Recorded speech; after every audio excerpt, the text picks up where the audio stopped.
If an item does not appear in our records, it does not exist.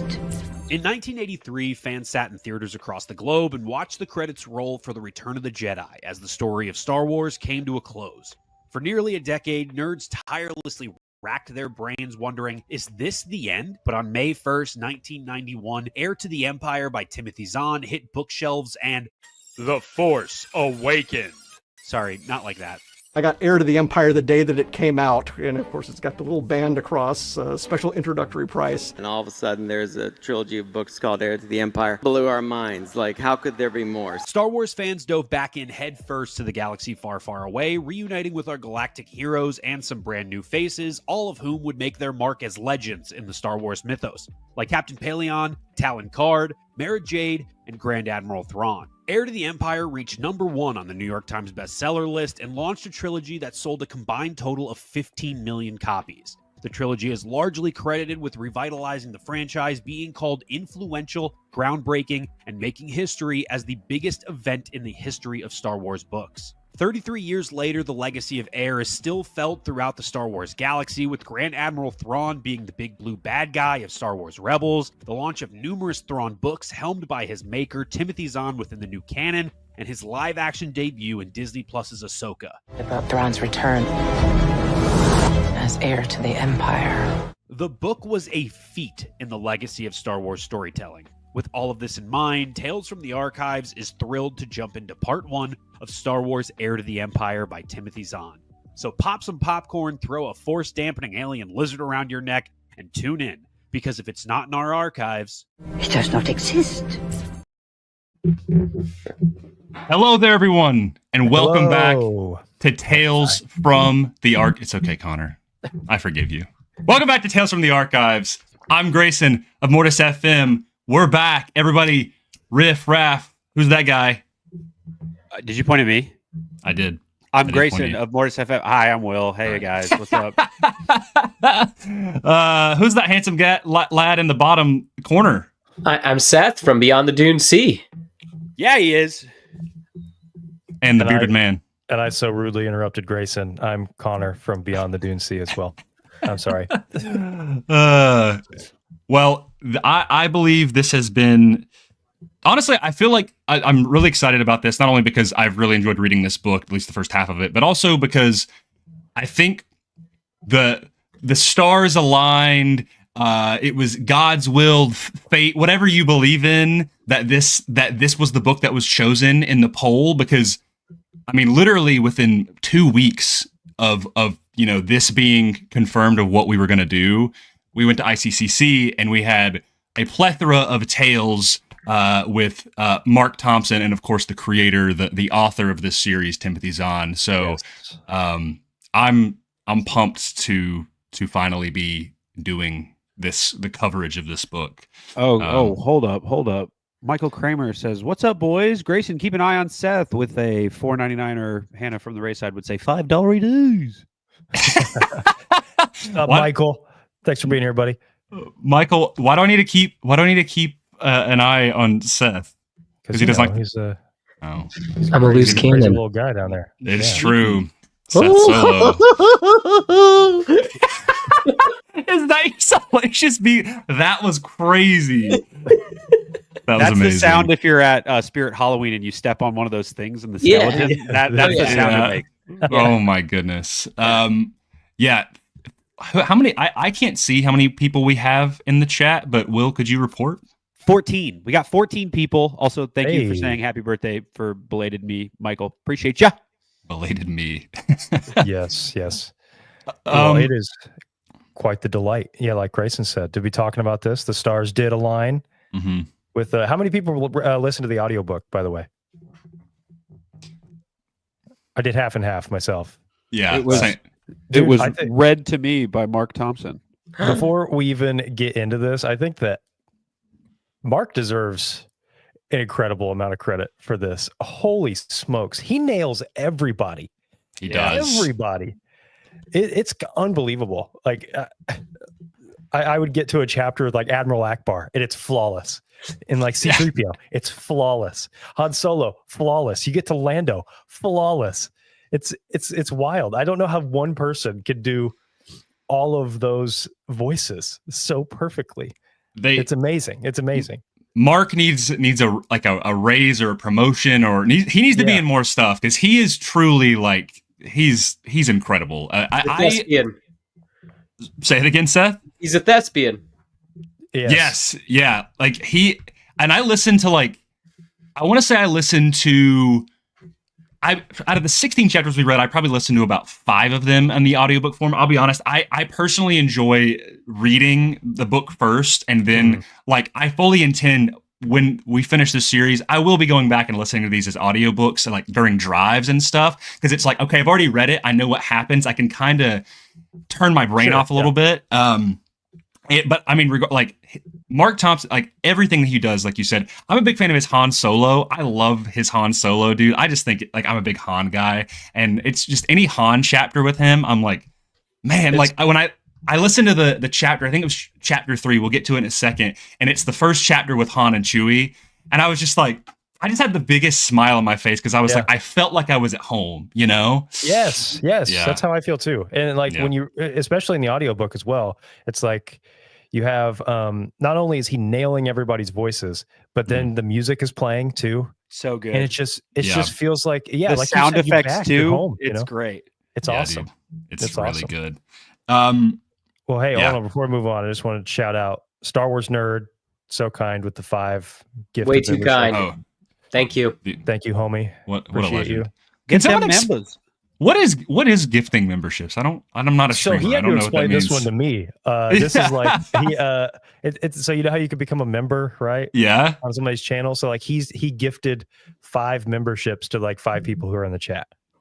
Oh, okay, that's really cool, dude. Yeah. I just sent him. He bought a comic off me. The USPS failed him, and he did not get it yesterday when he was supposed to, but he'll get it on Monday. So USPS, classic. Well, United Postal Service, Connor. What's that? I said that's United Postal Service. What? You said USPS it was a question. You were like USPS. No, I said it like I agree. I was like, it stands for United Postal Service. Thank you, Seth. I appreciate the education. I had no idea. PS. Hey, see you, Michael Kramer. I see you. You're checked off. Thanks Take for care, being Michael. Bye, Michael. Seth. Hopefully, get to check it out later. So before we get into the classic chapter summaries, going bit by bit, I have notes and stuff as always. You guys know the drill if you've been with Tales from the Archives. I think I'm the only person here who has not read this book all the way through at some point in the past. For all of you guys, this is more so of a reread, correct? Very recent reread. I mean, I didn't pick these up until last year, maybe the year before. Mm-hmm. And I was very slowly reading them because I just had the audiobook going while I was at work. Mm-hmm. So for all intents and purposes, this is basically the first time. So I'm kind of with you. Yeah. I have not read Dark Force Rising and I have not read Last Command. Mm-hmm. I know bits and pieces of what happens in there because of how prevalent they've been in sort of the Star Wars ethos for, the last 30 years. But the intricacies of the books, I have no idea. So I'm going to be along for the ride just like you are. Mm-hmm. Yeah. For people who, you two specifically, you long brown-haired men, rereading the book thus far, how has it been, jumping back in when it's with some space in between, I think we'll get into it. I like some characters less this time. Really? Yeah. Okay. When did you first read the books? Oh gosh, because I tried when they first came out. I remember that, and then and I can't remember. I've read the comics a ton of times, so when all of a sudden, eventually, because they're abridged versions, so I'm I read them at some point. I just don't really remember when that. It would have been I'm trying to think. It was before high school, okay. I think. But again, a lot of that was comics though too, and stuff like that. Yeah. Yeah. And Yeah, I got the comic, and there's I would only glance through stuff that I had already read, and I was like, I can see the little pieces of dialogue that they're cutting out, and of course with the comic book, you're not. I mean, you depending on the comic book, but this one specifically doesn't have a whole lot of like inner thoughts for people of like, you know, what's going on, what Mara Jade thinks this way, or what's Captain Pelion thinking about Thrawn and stuff. But it does at least hit the beats pretty well. Yeah. Gabby, it definitely leaves out parts of the but I mean, it would be pages and pages of Thrawn going like this, looking at art as he's like scolding Pelion. So it's like, think of it as an abridged version with pictures. I mean, Right. like, I know that's so silly because it's like, what is, like, I just described a comic book to you, but like, it really is. So yeah, it's comparable to like when they do a comic book version of episodes of the live action series. Like, that's kind of the exact same thing, where like a full scene will be like 3 panels on a page. For me, that's where I first figured out what it was. They had all the comics like together at the library close to me, and I was like, "What is this?" And then going through that, it's the same way where like I say a lot of the time when I think of scenes in at least 1 through 6 for Star Wars, I see them in Lego Star Wars cutscenes. When I think of scenes from Heir to the Empire, I hear Mark Thompson's voice from the audiobook, but I see it in the comic panels. So like rereading the book, it's seeing the art from the comics as it's going on. That's pretty good. Cool. Yeah. Because how late did the comics come out after the book itself? I think a couple, like 97, right? Yeah. Okay, so like 4 or 5 years. Gotcha. Interesting. Will, how has it been for you rereading? I don't know when you first read them or listened. I was in middle school when I went through those comics. Used to spend a lot of time at the library after school. But just jamming through those, re-listening to the book as something I try and do pretty frequently. I at least listen to the audiobook, at least like the parts that I love. Like, I know it's at the beginning of the book and we're going to talk about it, but with like Luke and Ben, like I listen to that so many times a year where I'm just like, oh, you know what I should do on a car ride? I'll go back and I'll just listen to it with him and C-3PO and Luke and Ben's Force Ghost and all that stuff. I love it.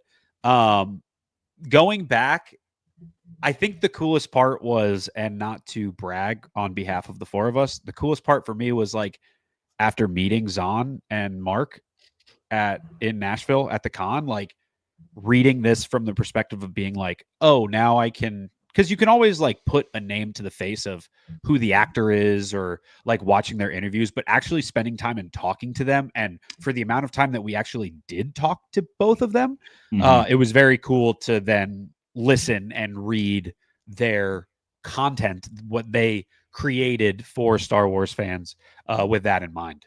Yeah, it was that we kept saying this. I think we even said it on y'all's special on Beyond the Dune Sea of like, I don't even remember where we even said it specifically, to be honest, but we were talking about like hearing behind the scenes stories and things like that really gives you a greater appreciation for something that you may have not appreciated for in the beginning, you know? Yeah. And if you already did, you begin to love it even more because of all of the effort and the intricacies that were put into it. And I mean, we asked Zahn what felt like endless questions, at least Connor and I, you know? He basically just camped out at his table for 4 days. Yeah. He's just like, Steph's playing cards with Mark Thompson. We're hanging out with Timothy Zahn. It was great. And they were awesome, right next to each other, so we were just bouncing back and forth the whole time. It was awesome. This is like, yeah, we could talk to Mark Thompson, and it's like, oh, I got another question for Zahn. And it's like, now what do you think about this? You know? Yeah, it was great. I think the most surprising thing now that we've met them is that the normal narration is not Mark Thompson's default voice. Yeah, I mean, that's what blows my mind is that he puts on such a very particular voice with his narration, and that is not his default voice at all. Yeah, which I think is crazy. Dude, I'll pull it up here on stream.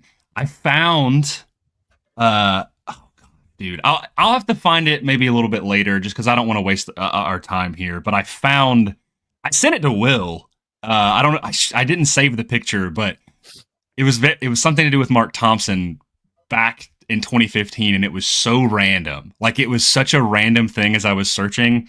If people want me to find it in the comments, I'll try to find it real quick. But regardless, yeah, as a first time reader, I'm loving this book. It is one of the quickest books that I'm flying through. Like, I don't know, there's easy. Yeah, like I'm just like, it's just the pacing is like, that's one thing that I have to credit Timothy Zahn, is just he is a master at pacing this, you know, like it goes to a chapter with Thrawn and Pelion and all them, and it, like, there's been books in the past where I'm like, oh, okay, it's one of these chapters, let's get through this, you know. This one I'm like, sick, and then we're like, oh, we're back to a Luke chapter, oh, we're back to a Han and Leia chapter, you know, like, it doesn't get boring to me. The quickest way to my heart is through pacing.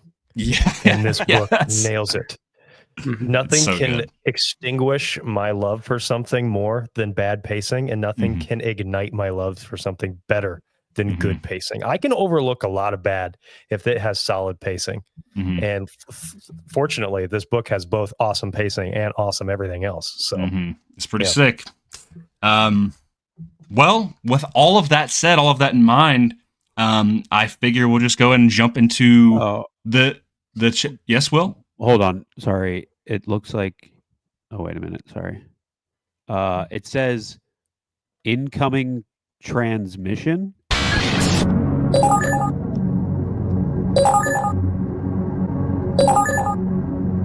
Dear Tales from the Archives crew. Ezra Bridger here, aka Minus Fondy. And with a tip on how to beat Thrawn, I'd say do not ever agree to his deal. You don't want to play into Thrawn's game, because you will never win if you play into Thrawn's game. So, may the Force be with you all, and good luck. Sorry, Ezra just wanted to wish us luck for going in to beat up some Thrawn, you know? Ezra, that was Macho Man Randy Savage. What just happened? What just happened? That just blew my mind.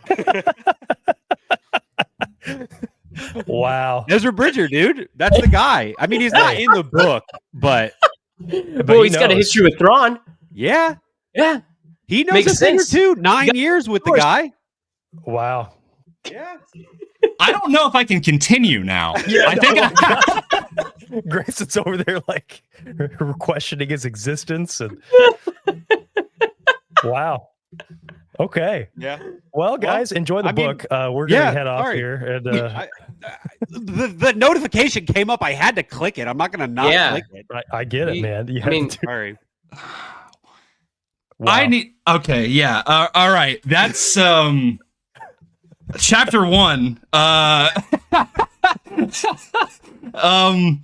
Yeah, we're not gonna play into this game. Thank you, Ezra. Yeah. Heir to the Empire by Timothy Zahn, chapter 1. We start with an opening from the Imperials. Imperial scouts are emerging from Lightspeed near the Imperial Star Destroyer Chimera, and they're delivering some info from the Abroa Sky system. Some rebels follow these scout ships, track them down, and Thrawn deals with them using a maneuver called the Marge Sabal maneuver. I have something to bring up about this right after this chapter, if you guys would like to hear about it. The data that the scouts bring has the location of a planet called Wayland. Bad Batch fans, maybe that sounds familiar. Thrawn tells his crew before they go there, they're going to the planet Myrkr. That is Myrkr. And both of these are inherent to Thrawn's plans for the destruction of the Rebellion and the New Republic. This opening chapter is a banger. Like, it is, it really, I think it's such a normal thing for Star Wars stories to open with villains. But I think this one does it especially well. But what I wanted to bring up about at the Marge Sabal maneuver is the first time I heard about this was actually because of the Clone Wars. Have you? Yes. Do you guys know about this? Ahsoka uses it, right? Yeah. So I didn't know about this till recently. Sorry, I'm still kind of like just like so disoriented right now, dude. There's just a flashbang. Yeah. Yeah. So Timothy Zahn is the man because it first appeared in the Clone Wars in one of the earlier seasons. Dave Filoni, of course, you saw in our intro, clearly a huge fan of Heir to the Empire. He put that in because he was like, "Oh, I pulled that." He's like, "It was basically it's like a pincer maneuver. You move the ship sideways. It's like have your belly face towards them, and then the ships fly out from around it, right?" And of course, they're using maybe not an ISD, but at least a Venator Star Destroyer. One thing that's really interesting, maybe one day we'll get to this if there's demand for it, but apparently Zahn explained this in Thrawn Alliances, where he actually got that maneuver like Ahsoka named Marge Sabal was named after a flower from her homeworld. Yes. And it's like, so that's why it's like that kind of umbrella, like it's like a flower thing. And then Thrawn like mental notes that, and that's where he gets that from. Obviously this is in a different continuity and whatnot, but he retroactively got that from her in a different continuity. And then it's referenced in the Ahsoka show. Because I was thoroughly educated on this because we made a video, funny enough, of that, that when he says that line in Ahsoka when Thrawn is talking to Morgan Elsbeth, and they're talking about how there's a ship coming in, and she's like, he says, "Is this the only ship?" And we speculated, oh, maybe I wonder if Thrawn thinks that Luke is coming with him. And everybody in our comments is like, he thinks it's the Marg Sabel technique. You guys are fake fans. Really? Well, I looked into it, and I think that that's correct. I think that Filoni was referencing the Marg Sabel technique in there because he was worried that as her ship was coming in, she would be performing that Marg Sabel technique. And so that's why he was inquiring to the ship that she was bringing in. Wait, which scene? This is when the 6th episode of Ahsoka, I believe. When they arrive on Peridia. Yeah, when so they're on Peridia, right? And so they know that Ahsoka is coming, and so she is coming in, and they've detected this is her after ship they go through through like the asteroid field and all that yes, stuff. It's all that, and so he has that really worried look where he like looks over and says like, "There's only one ship," something like that. I forget the exact kind of dialogue, but I do think it points toward the Marg Sabel technique. Well, we are big Star Wars fans too, so maybe they were right. But I did think that was really interesting because it made me look into it, and I didn't realize that was before I'd read this. I had read it, I just didn't put 2 and 2 together, and so then I looked into the connection with alliances and stuff, and I do think it's a subtle, just little connection between all three, which it's pretty fun. I think it's really cool. He's not directly saying it or anything, and maybe that's not it, but a lot of people were pretty convinced, and they convinced me of it, so I think it's pretty neat. Yeah, that's I think Zahn said this at the panel. He was like, if you give him something, he can make just about anything work. Which is like a testament, I think, to him as a storyteller of like, I mean, we've spoken to him at length, and to other people, he said this in interviews that he really wants to do that story of Ezra and Thrawn on Peridia in that 9 or 8 year gap or something. Any thoughts? Feel free to interrupt me or whatever, but any thoughts on this first chapter? Yeah, go ahead, Seth. Well, I don't know, Connor, did you have something to say? No, go ahead. Okay. I just think it's really neat to open up with a bad guy, as you said, but like, just that, like, so take yourself back to all you have are 4, 5, and 6, and some Han and Lando books. Okay, there's nothing, and I think it's neat that this villain just uses his intelligence, and that's it, and uses his knowledge of races. And I'm like, that's neat, and has still pretty much stayed unique to Thrawn, to him as a character. And so I think that's really what sets him apart, and I think what makes these stories unique, because he's not a dark wizard.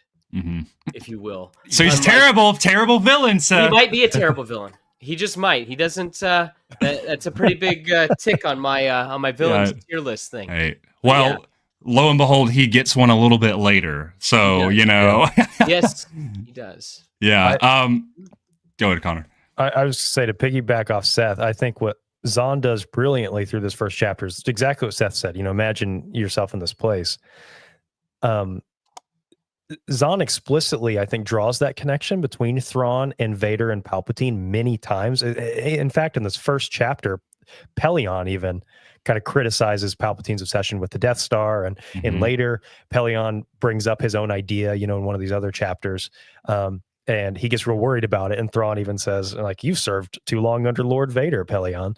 I don't get caught up in those games, And right. I think that it's really interesting that Zahn could have easily just done sort of a repeat, sort of kind of just made Jeru Sabaoth, could have made him the main villain, a new Palpatine, and not to criticize it too much, but Dark Empire kind of does this, right? Where they just they recycle ideas. Now, Dark Empire has a lot of unique ideas, of course, but but he takes a huge risk right in the first chapter, and he says, "This is the kind of book this is going to be. It's not going to be a retread, but let me get you up to speed on who this guy is, and show you why he's a force to be reckoned with." And I think it's a really great start to the book.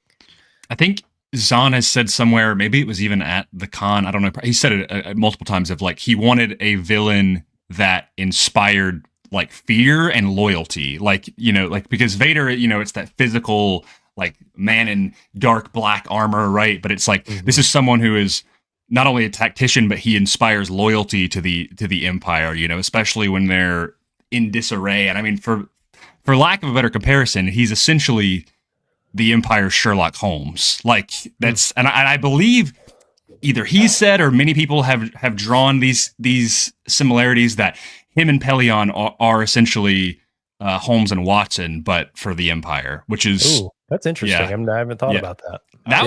That was always how I was presented with it. Like even as Star Wars Explained way back in the day when I first was learning about Thrawn and stuff, he was like, Pelion is his Watson, like that's they're just, Imperial bad guys. And I was like, that's really cool. I like that a lot. So the first chapter is really cool. And immediately you're still like, what's he cooking, man? And that's just kind of a running theme throughout the book is the layers peeling back of Thrawn's plan. But it's a really compelling opening. Chapter 2. Chapter 2. We open with Luke Skywalker, and he speaks in a dream with Ben Kenobi, who basically says that his Force ghost his essence, his spirit is moving on or dying. It's kind of unclear. And Luke, he awakens in his room, and he's in the Imperial Palace on Coruscant. And he wants a breath of fresh air. He goes up to the roof, and Leia senses his distress in the Force and sends 3PO, and him and 3PO have a conversation. And in this conversation, it's revealed that not only has Leia been training in the Force, because this is 5 years after Return of the Jedi, but she's also 3 months pregnant with twins, which I did not know going into that. So when that happened, when they talk a little bit about teases of like, her having morning sickness, I was like, she pregnant? And then I was like, whoa, she's pregnant. I was like, okay, I didn't know that. Obviously, I know she has kids later on, but anyway, Han. We jump over to Han on Tatooine. Leia's having some worries about what's going on with Luke, and Han is away. And Han is on Tatooine, back where we first met him in A New Hope, and he is attempting to hire smugglers that he knew back in his proper smuggling days, to start working honorably for the New Republic to help transport cargo, because they're kind of in a roadblock when it comes to getting out goods and things like that to different parts of the galaxy. He speaks with a guy named Dravis, but then he inquires about who has taken over Jabba's place in terms of the hierarchy of the criminal underworld, and it is a man named Talon Card, and that's kind of where that's left off in that chapter. Real good chapter, guys. Dude, it's the best of the book for me. Yes. Really? I agree. It's real. It's really good. I mean, when I first started reading it and I got to this, I was just like, yes! I was like, because, you know, we're all Luke fanboys. At least, Seth, are you a Luke fan? Do you like Luke? You like Luke Skywalker? No, he hates Luke. Yeah. He's more of a Han fan. Okay. Hey, I like Han as well. Luke. Han and Luke are right next to each other for me. But anyway, yeah, me being someone who I've been craving like Luke Skywalker content, and there's I would say an absence of that, at least in what would be this time period in canon, other than say Book of Boba Fett or Mandalorian. And so going into that, that's something that I was really excited about. So immediately jumping into this chapter I was excited about. The question that I have for y'all, and immediately what came to me, is this concept of Force ghosts moving on or possibly dying. I hate it. Oh, I don't. I actually think that it's okay. I think that because what he's saying is that his spirit has lingered too long and he needs to move on, and so it's this idea that like it's not that his ghost is dying or anything. It's that his Force essence is sort of assimilating itself on the mortal plane, right? But he's been doing it too long. He's like, hey, like I can't.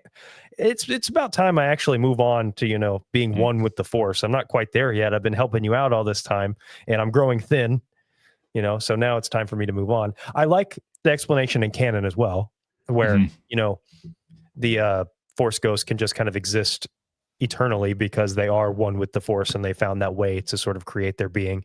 But this is a sort of a more spiritual way to look at that, I guess, where Ben Kenobi had to really focus his energy into manifesting his spirit to help Luke along his path. But, you know, it is time for Luke to, you know, take a step on his own here, you know, because he had been all the way through the original trilogy. And I think that this is an incredibly smart way to not only have some nice callback and help you get the feel for the OT, but also show that, hey, Luke is about to take that first step into being his own man. And he doesn't have Ben Kenobi to rely on anymore. So I think narratively, it's very smart. Right. Lore-wise, and I think it makes sense, even if it does grit a little bit against current canon, if that makes sense. Yeah. Will, I couldn't tell whose side you were on. What do you think about this? So I love it, but because Grayson, I texted you a while back and I was like, I have a question for you guys when we get on stream. This made me like Luke, and only upon this part of reading, which when you were like, oh, I know what you're about to say. In Last Jedi, it made me a little bit softer on the Force projection thing, because originally I was like, there's that joke of like in Last Jedi, like Luke worked so hard to turn into a ghost and then he just dies from being tired. Like, that's the joke. But here, where Ben starts to, this is the first time I was listening to the book and I was like, oh, wait, Force. I was thinking immediately of the Force projection stuff. And then eventually when we end up reading Shadows of the Sith with Anakin and the Force projection stuff there, and then seeing Anakin pop up in Ahsoka with the not really Force projection thing, but him just kind of being around there in her presence, just like the Force ghosts in Return of the Jedi right at the end. The big thing here for me is it really puts the ghost in Force ghost, because in most media, ghosts are in between planes who have unfinished business.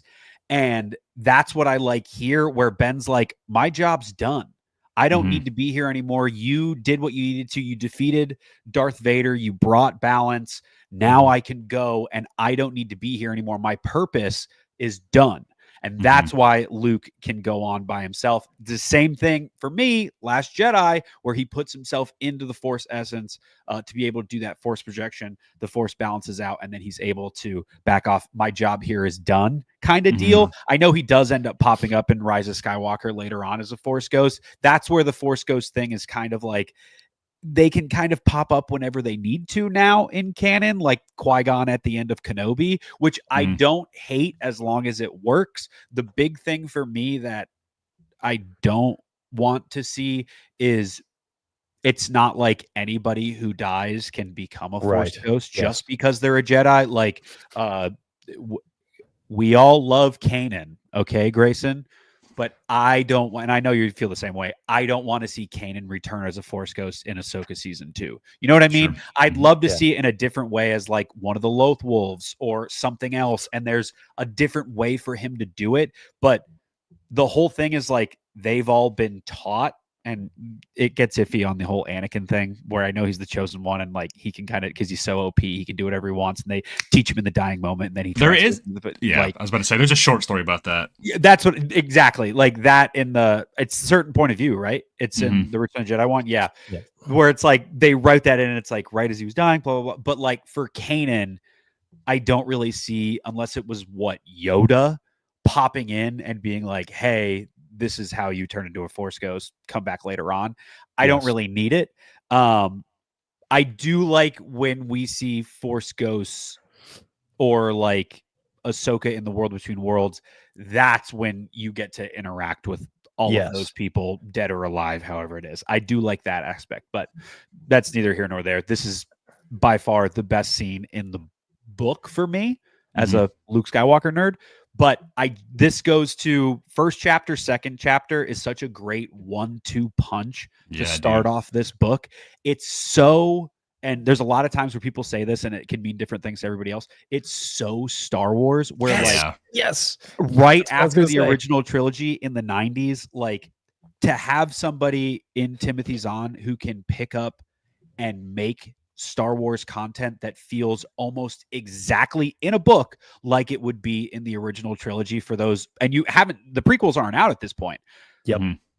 The whole space battle right at the beginning, reading back this time, it felt like the beginning of Revenge of the Sith for me, where it's that giant space battle, like, and it's all content like compact right in that first chapter. Very cool. You get the new characters. Everything you need to know about the book is in those first 2 chapters, and then you're off to the races. It's so good. I completely agree. That was my first note on this chapter. Is this feels so distinctly Star Wars, and it's hard to explain. Yeah, like there's. Yeah. I think what Zahn does here that's awesome is he does some nice little callbacks. He gets you kind of in the marinated in that sort of Star Wars DNA, you know, like, hey, here's Ben Kenobi, here's Luke, Luke, C-3PO. There's these little references to like Yoda when on his deathbed and things like that. And all of that is just a setup, because this is not going to be how the rest of the book goes. It's not going to be like, you're not going to be sort of marinated in that OT soup, if you will, the entire book. It's just kind of getting you primed. Like, hey, here's our characters. They're exactly as you remember them, and we're taking them on a new adventure. And it's going to be. And I've not read a ton of EU content, I'll admit, but everything I have read, even in canon, I think that Zahn nails the characters more than anybody else has since the original trilogy. I don't think anybody captures Luke, Leia, or Han Solo, in my opinion, better than the original trilogy, other than in these books. It's incredible. Yeah, it's really good. Before we move on, I have a thing to share, but I know we haven't gotten to Seth yet, so I'll share my thing after Seth goes. The only thing I don't like about it is I can see where you guys are coming from, but I get a little bit of like Force Awakens feel with this, where it's like, oh, you just drop us in and you're depowering Luke already. When like, what about all those other stories? Like, okay, Luke's going to be on his own, but like, what if I want to know about those Ben Kenobi stories and stuff like that? So I just don't like, just, hey, by the way, I'm a ghost. Bye. I'm fading off into existence. It's like, okay, I guess he's really on his own, but like, what? So I wonder what they talked about the last 5 years. Yeah. There are stories that are set in that 5 years. Well, yeah, I know Dark Empire's in there and stuff like that there are. No, but like Dark Empire's after. Is it? Dark Empire's after the Heir trilogy, correct? I think so. Yes, I I'm always not 100%. thought that, but I have no idea. It could be either way. Okay, but I think that. Oh, sorry. Go ahead. No, you're fine. But like that, I'll research real quick. It's fine. It's not a big deal. That, but yeah, that's my only thing. I mean, and I like to have them that like, I thought that like, you know, in Empire when Obi-Wan says, if you choose to face Vader, you gotta do it alone. I can't help you in these situations. That's okay for me. Like, that's enough. That, like, they don't have to disappear and go away. That, like, they can only show up in certain situations. Like, I feel like that little piece of dialogue is enough to just put them on the shelf for, like, for certain situations. So I just don't like the whole he's gone now. And then what about Yoda?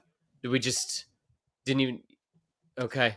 So I guess what I like about it, though, like in contrast to what you're saying, Seth, is that like Ben is a vehicle for the audience to know like where Luke was and where he's going. So he's telling him like, hey, you're not the last of the Jedi. You're not the last of the old Jedi. You're the first of the new. First of the new. And he's telling him, you're going to find new allies and all this stuff. And I think, again, narratively, it's describing, hey, like this is your first step as your own guy. Like the original trilogy was all about you becoming the Jedi, you becoming your own man. And now this trilogy is about him being his own man and having to reconcile with the fact that he is on his own in a way. It's like he can't have been there forever, Yeah. Because I guess this is where maybe narrative and lore clash a little bit. Because narratively, I think you need that. Otherwise, now you have to ask the question: is why doesn't Ben just come in all the time? Why doesn't he pop in and tell him about Jorah Sabaoth? Why can't he be like, hey Ben, why didn't you didn't tell me about Vader? You didn't tell me there was this other guy out over here. You had to have known him, right? Like why can't you tell me about him? I think that him going away is a nice cap to Ben's character if you're only looking at the original trilogy and this as its own piece. But also narratively, it sets Luke up to kind of have to deal with things on his own and be his own leader. And that's how I look at it anyway. Which it's okay. It's one of my few qualms with this. You won't hear me complaining all night long. I'll give you a complaint I have to this chapter. Hot chocolate. Yeah, listen, I love it. I love it. I know it's like it's campy, but I just couldn't help but chuckle, and I was like, that's funny. Like, I don't really care, it's so goofy to me. It's so inconsequential, but it is goofy to me. If chocolate was another word and it was like hot, like rondosis or something, like some weird Star Wars word, I'd be like, all right, it's hot chocolate. We get it. Like they'll sell it at Galaxy's Edge, whatever. But just the fact that it's hot chocolate, it's like, can I have a glass of hot chocolate and C-3PO play Frank Sinatra? It's like, it's a little goofy. It's funny. Okay, I got to bring this up before we move on because you guys, I'm surprised nobody's brought this up. So I'm wondering if anybody knows this. So Coruscant is mentioned in this book, right? Yes. Does anybody know that Zahn is the one who came up with Coruscant? I didn't. So I'm the only one who didn't know this then. I didn't know that either. Yeah. So I have a quote from him. So this is from Timothy Zahn. Just to make it clear, I did not invent the planet. George Lucas had invented the planet-wide city a long time ago. When I was starting the Thrawn trilogy, they told me to coordinate with West End Games source material, and they had it listed as the Imperial Planet. Well, nobody names a planet Imperial Planet, so I thought it needed a name. So I picked a word that means glittering, Coruscant. Apparently, when it came time to choose a name for the films, the prequel films, people persuaded George to go with Coruscant and be done with it. So I felt very vindicated. The tail wagging the dog. It was an honor to be slipped into the movies in this way. So that is a massive movie contribution by Timothy Zahn. It's a fun way that I figured that out, Connor. When I met Sam Witwer, I brought the OG West End Games book. And I had him sign it because he said in a ton of interviews that like how influential it is and all that stuff. And when I got up to the table, I had him sign that Force Unleashed figure right there, that Star Killer. But then I put the book down and he's like, what? And I said, oh, can you sign this for me? And he's like, you want me to? He's like, I didn't have anything to do. I was like, I know, but it's something that like I didn't know what it was until I heard you talk about it in interviews and all that stuff. And now it makes sense. And he's like, he immediately goes, he pushes the Force Unleashed figure aside and just starts flipping through pages. Yeah. It was like Kid in the Candy Store. He's like, and then blah, blah, blah, blah. And he immediately goes, and Coruscant. And immediately starts telling that story about Zahn. And it's from that West End Games book. Yeah. And so that's the first time and this is last year when I was at that convention that he was at. And it was, I was like, whoa. And I didn't think about it. I wish I had asked Zahn about that. There's so many questions that I wish I asked Zahn. Yeah, me now. too. I've been going through so many. Every week I think of a question and I go, darn it. I wish I had just his phone number, be like, hey man, can I ask you a question? But no, it's very cool. And just for me, having learned that from Sam Witwer, like at a convention in the same way, like we've learned from Zahn at a it's just very weird about all that stuff, but it is super cool. Go ahead, Seth. I was just reading rebelscum.com says that Dark Empire takes place in 10 BBY and the Thrawn trilogy takes place in 9 BBY. You mean ABY? Or ABY, sorry. Yeah. So I think it's within a year. Bad. I thought that Dark Empire and then Empire, I thought that they were kind of intertwined. That it was Dark Empire, Dark Empire 2, then Empire's End. Yeah. I also remember hearing that. Maybe I heard it from you. Maybe you led me astray. Maybe I'm sorry. I thought that wish because the twins aren't born yet at the end of Dark Empire or Dark Empire 2. She has them in or no, they're not even born yet in Empire's End either. So yeah, anyway, whatever. It's okay. Let's go on to chapter 3.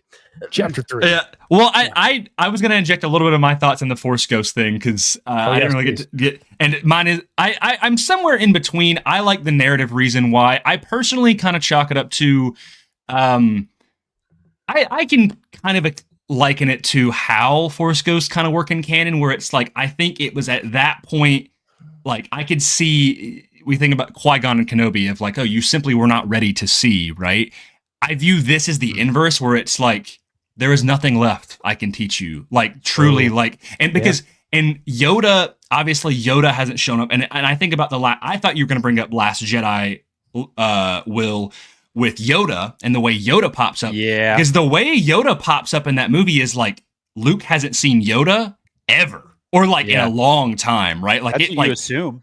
Yeah, because he's just like Master Yoda, like it's, and we don't really. I don't think we ever know when the last like he spoke to Yoda as a Force ghost, and so that kind of Return of the Jedi. That's what I'm saying. That's 30 years prior, right? Yeah. And so it's like USPS. USPS. He saw him 30 years ago. You think he just like smiled then just left? Here's your dad. Little green guy. He plays with stuff with his mind. Well, it's like this adds context though to Force Ghosts a little bit, where it's they don't just pop up. They're not just like a Deus Ex Machina where they just pop up and solve problems. I think that they only can pop up, like what you said with Kenobi, when you're ready to see, when they have something to impart. But like Grayson said, when they have nothing left to impart, what reason do they have to continue popping up? And so like they don't just pop up to like have a cup of coffee with you. Right? But I don't like also thinking of them as like there's some sort of crazy college professor that's all like the only question on the final is what didn't you learn this semester?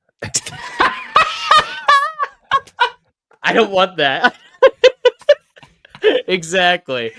Figured we'd have class out on the quad. Join me. That's so a hacky sack. Yes.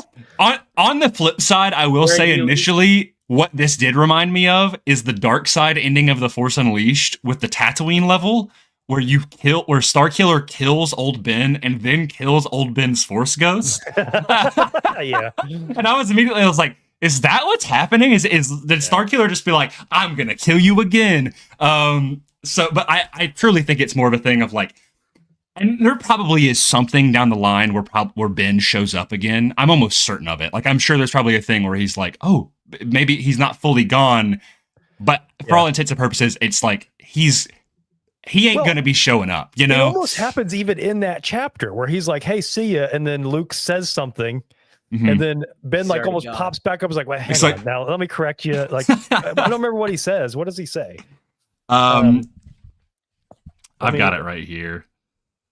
He says, but Ben turned, the image faded, and in a dream, Luke knew he was gone. Then I am alone, he told myself. I am the last of the Jedi. Yeah, he seemed to hear Ben's voice, faint and indistinct, as if from a great distance.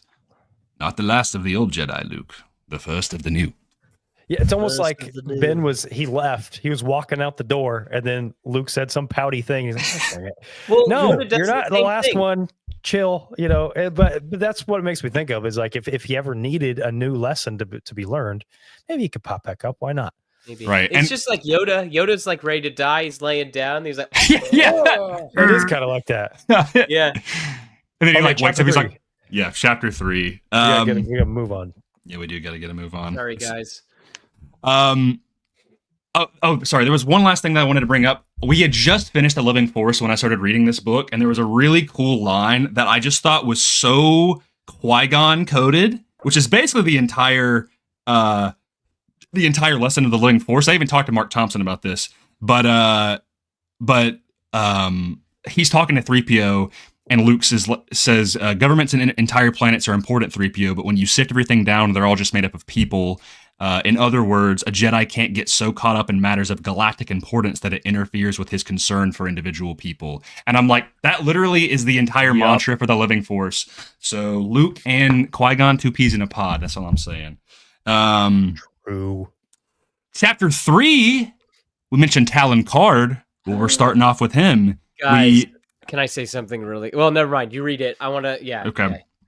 Talon Card speaks with his kind of chief resident smuggler, Mara Jade, about a promotion. She is sensitive to comments about the Emperor's death and has a cold disposition to the name Skywalker.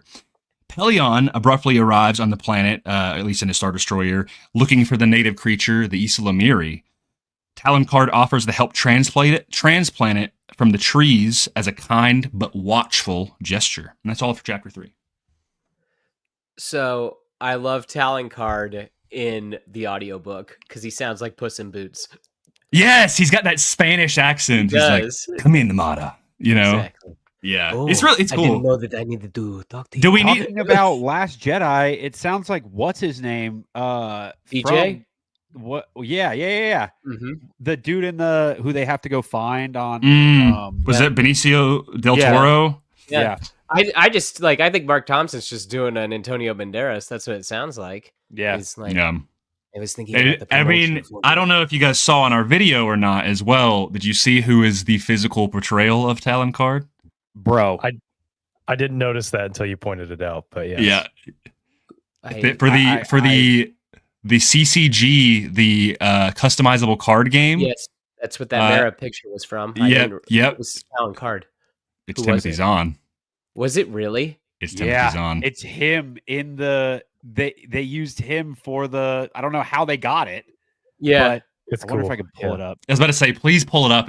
You can just look up Talon Card, and he is the official image. For Yeah, if you Talon typed in Card. Talon Card CCG, I bet you could find it. And there's a card with him, Mara, and then Corran Horn. And Corran Horn looks nothing like what I imagined him to look like in terms of. That's a whole different thing.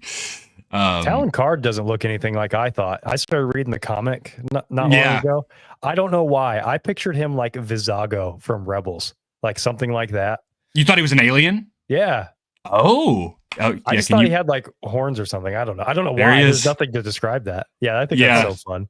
But that's fun stuff, right? Is in the books of being able to imagine that, and it's like, oh well, okay, but yeah, there he is. Because Mark Thompson kind of sounds like Vizago a little bit, right? He does, yeah. Is his name Sakatro Vizago? Anyway, chapter 3, pretty cool. One of the very, very, very few times that Mara Jade shows up in the book thus far. Yeah, I texted Will on the side, and I was like, dude, is Mara Jade in this book, bro? That's not like that's. I just was like waiting. I'm like, when is like, yeah.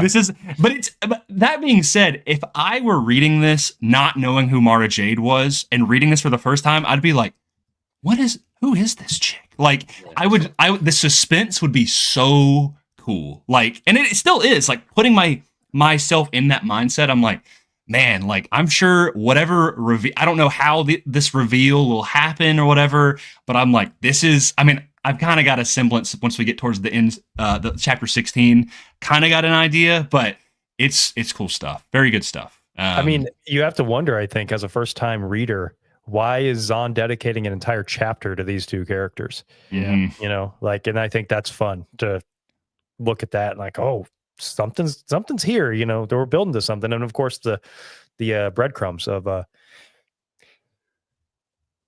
my gosh. Oh, sorry. I'm like a little sick, guys. I apologize if I sound like that. And I just had like to sneeze really bad. Anyway. But yeah, the breadcrumbs of her with Palpatine and Luke, like, and there's something there, and it builds really well. Yeah, throughout the whole book, it's really cool. I forgot to point out when we were talking about the end of chapter 2. This is just one thing that I love about chapter 2. Forgot, but it's in my notes. I love that Wedge is the backup guy. Oh yeah, that's one of my favorite things, because Wedge is extremely underutilized, I feel like, in a lot of Star Wars media. But it's cool that like Han needs somebody. He's like, okay, obviously Han needs Chewie, but who else is he going to call? Hey, Wedge. And Wedge, come over here. In the comics, there's the panel of them like afterwards, and Wedge is like kind of down on himself that he wasn't like intimidating enough, and Han and Chewie are standing with him, and he's in the middle in his X-Wing pilot suit, so it's wet. It's just it's awesome. But yeah, I just wanted to point that out because that's one thing I love about the second chapter too. It's also cool. I didn't know this, that Dennis Lawson did the original audiobook. Yeah. Oh, really? I didn't know that either. Before Mark. It's I think it was the abridged version. That there was never an unabridged version until Mark did it, but he did the abridged version. So, which is cool. Yeah, very cool. Really cool setup here. I don't know. I'm gonna just go ahead and say, you know what? I'm gonna leave you for suspense because it's gonna be in this next chapter, chapter 4. The Chimera arrives at Wayland in search of a mountain that has a vault of the Emperor's possessions. They land at a town, a little city at the base of the mountain, in search for the guardian of the mountain.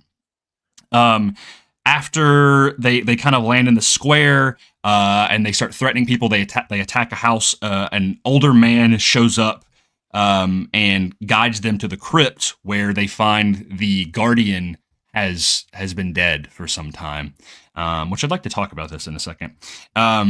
This old bearded man spontaneously attacks them with the Force, and as soon as his Force lightning reaches Thrawn, Rook, and Pelion, it just stops, fizzles out in its tracks.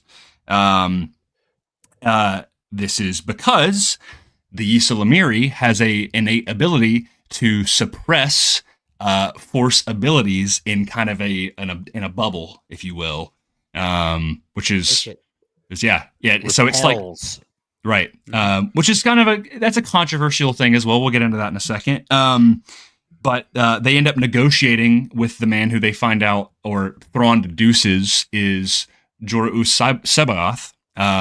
And there's a little bit of stuff going on there as well, as they need his abilities to help focus their fleets. There's a lot going on here. We gotta break this down. It's so good. Yeah. Yep. And there's something I have to tell you about that, Connor, because I know you like this part. So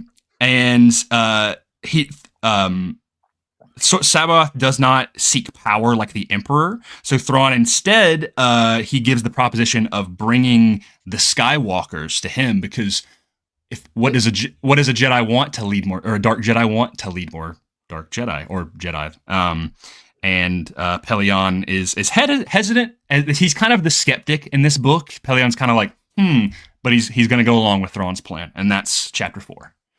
Dude, what a cool chapter! What a cool chapter. Banger chapter, dude. You know, like in a video game, especially one you played before, like you replaying a game, and you're like, man, this is that mission where I don't really want to do it. This book has none of those. Nope. None of those missions. Like every single thing that happens is fun. It's so cool. I love the introduction of the Ysalamiri. I didn't talk about it earlier, but when they're talking about how the Jedi had no interest in this planet, and why was that? And Thrawn deducing these Ysalamiri and what they could do, and then they getting there on Merkur, getting the Ysalamiri, and it all builds up to this. And it's like you have these just little buildups and payoffs. But I think what's awesome is that you get payoffs pretty frequently throughout the book, and I think that's what makes it so satisfying to read. But you keep the big mysteries alive. So like what we just said is Mara Jade, what's going on with her? But now we get to see what the Ysalamiri do. We just learned about that. So you're getting these little payoffs and satisfactory moments. And what I love the most about this chapter is it feels like an inversion of meeting Yoda on Dagobah. because you have this kind of like goofy old man who's there, on Wayland, and he has the control over the city, or you don't know that, I guess, yet. But then he reveals it like, I rule this city, and I love Thompson's portrayal of Jorus. It's so good, especially when he says like Grand Admiral Thrawn. He spits that out all the time. It's so much fun. But yeah, I love the again, keeps revealing, and then when you get to Tantus and he reveals that he's the guardian of the mountain, you get the big action set piece of him throwing the force lightning. But then you reveal that he's going to go get this cloaking technology, but some other insignificant piece of technology. And it's another buildup, and it's another setup. So we don't get to leave the chapter without another little piece to keep you wanting to keep reading. Because what is that? What's the other almost insignificant piece of technology that they found, which is really fun. I love that it just keeps you going. And this character is incredibly fascinating to me, Jorus. Another fun fact: did you guys know this was supposed to be Obi-Wan, a clone of Obi-Wan? I did read that. I read that it was that he wanted. That. Yeah, he wanted it to be a clone of Obi-Wan. I think George axed that idea. But I think they wanted to be pretty strict on it not being legacy characters, or like to not have a clone of a legacy character. And this kind of goes into, we'll get it a little bit very soon, of something that you posted on your page recently, Connor, of the clones and the Clone Wars and what that was. And it's these little teases of you kind of having to speculate what the Clone Wars were without being too heavy-handed about it. And that's very interesting. So the first thing I want to talk about is, just because it was kind of unclear to me, the Guardian of the Mountain. Who was the Guardian of the Mountain? Because it doesn't really say. Yeah, I don't think it was Jarus. It doesn't really make a sense for it to be him. Well, I guess it could be, because Palpatine would have created him. You think so? Jorus as opposed to Jorus? Yeah, no. I always assumed it was the original, and then the clone took his place. Granted, I haven't read Outbound Flight. Yeah. So yeah, that's interesting. I guess I always took it as. I mean, I guess the sarcophagus could be ceremonial, but I mean, if they blew up the whole ship, there ain't nothing to bring back to Barry and Tantus. But doesn't Thrawn say that he killed Jorus? That he was the one that So, I mean, he would know theoretically, right. Maybe though, maybe he wouldn't know. Well, but he never saw them face to face. I don't think he just blew up their ship. Okay. Probably just heard their name. So. That's interesting. I'm not quite sure who that could be, but my guess is that Jorus, the clone, has to be I think he was appointed there by Palpatine. I think that's the only thing that makes sense. And then he kind of got his power hungry in his own way, obviously, because he's not power hungry in the same way Thrawn is, but he became power hungry after the death of the Empire, the fall of the Empire. Right. And got to kind of consolidate everything to just Wayland. That's the really interesting thing is, Will, did you find a development? So this is the ForceNet presents Jedi Council forums. This is from a 2003 inquiry on this website that has a bunch of hits on it, underwords. The story that I heard originated was that Jorus Sabaoth was indeed the Guardian, and that as his clone's insanity grew, he created two separate and distinct personalities. The Guardian of the Mountain is who he was whenever Vader or the Emperor was around, and in that guise, he was always the obedient servant of the Empire, but during times where he was alone at the facility, he became the great Jedi Master Sabaoth with all the illusions and stuff in his head about the Force and such. And that when he either sensed via the Force that Vader and the Emperor were dead, and that he had the battle against the Guardian with his Jorus personality winning out. And then it says, is that the generally accepted premise of what happened? And then there's like a ton of people underneath going, yeah, that's what I heard. Yeah, that's what I heard. Yep, that's it. Like all up underneath it. So I guess the Guardian of the Mountain, him destroying the Guardian of the Mountain was like a Bruce Wayne defeating Batman sort of deal. Is it like a Anakin Vader thing of like, you didn't kill Anakin Skywalker, I did kind of? This sounds like it might be a more literal, like split personality type thing. Yeah. That's what it sounds like rather than it just like, that's the old me. So, but I mean, but that is kind of the assumption that there's actually nobody in the coffin.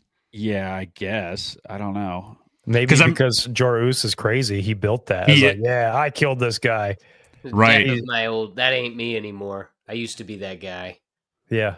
Huh.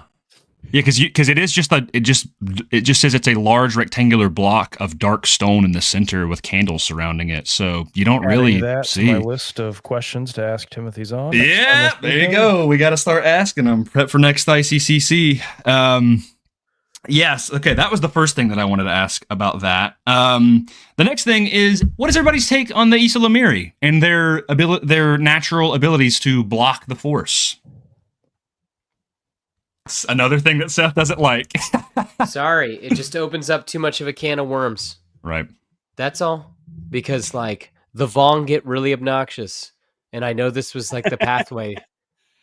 So here's my thing: is then how do you feel in canon about in Clone Wars season 7 the like casing thing they put Maul in to suppress the Force?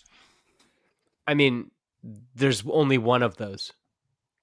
At that timeline, but it doesn't mean that apparently there was a lot more in the Old Republic. Bless you. Sorry. We're some sneezy boys tonight. I guess so. I don't know. I'm sorry. Okay. That like it's if there's a couple boxes floating around, that's fine. Mm-hmm. That like, but an entire planet of them where like you could just go get them. And then everywhere you can have them around their necks. Mm-hmm. And again, it's what they bring to the table. Because again, I find the Vong crab armor extremely obnoxious later on. And I know that this was the beginnings of that. I personally don't know much about the Yuuzhan Vong when it comes to what they can do. Is that something? They can shrug off pretty much anything. And they're pretty lightsaber resistant on top of that. So it's just annoying. And so I feel like that it's cool that like Thrawn gets this thing, but I don't like the can of worms that this opens up to everything else. That's the take that I always hear is that if the Force is something that is permeating through everything, it is going through all living things. Beings. Then how is like a living being doing that is very antithetical. And I think you're right. It does open a can of worms.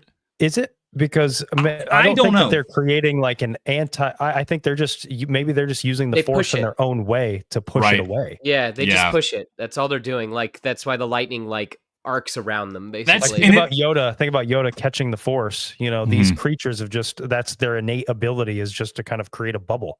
Yeah. I don't think it's anti-Force I would just view it as a Force ability in and of itself. It's like the same way of like Obi-Wan using the Force to block flames, against Dirge, right? Yeah. Something like that. Okay. I mean, that's what I never have had a problem with it. I was just curious. I don't either. And my reason is because Zahn sets up here that they're pretty volatile and that if you like remove them from a tree, you could kill them. Yeah, they'll kill them. And so Thrawn is only able to get, he kills several of them, right?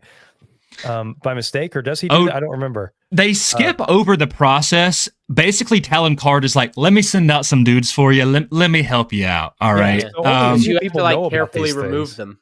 Mm-hmm. I feel like only a guy like Thrawn, who is intelligent enough to sort of be able to create an environment for these things off world, makes sense. I mean, that's why the Jedi never went there, right? Didn't they even say as well? Doesn't Thrawn say that planet was like blipped off of, or maybe it was not in the records, right? The records. And so that makes sense too, where it's like, okay, these things do open up quite a can of worms. Maybe the Jedi themselves in universe saw that and were like, all right, you know what? We're just going to get this off the table so that our enemies don't even know about it. And that's why it's such a big deal that Thrawn does find out about it. But it's also, these things are kind of weak and volatile on their own. So yeah. Which also, speaking of the removing them from the trees and stuff, that was something that I never knew, because in so much media, like there's that visual image of either Thrawn holding it in his hands or it being wrapped directly around his neck. Yeah, it's just chilling on his shoulder. Yeah, and I've always like,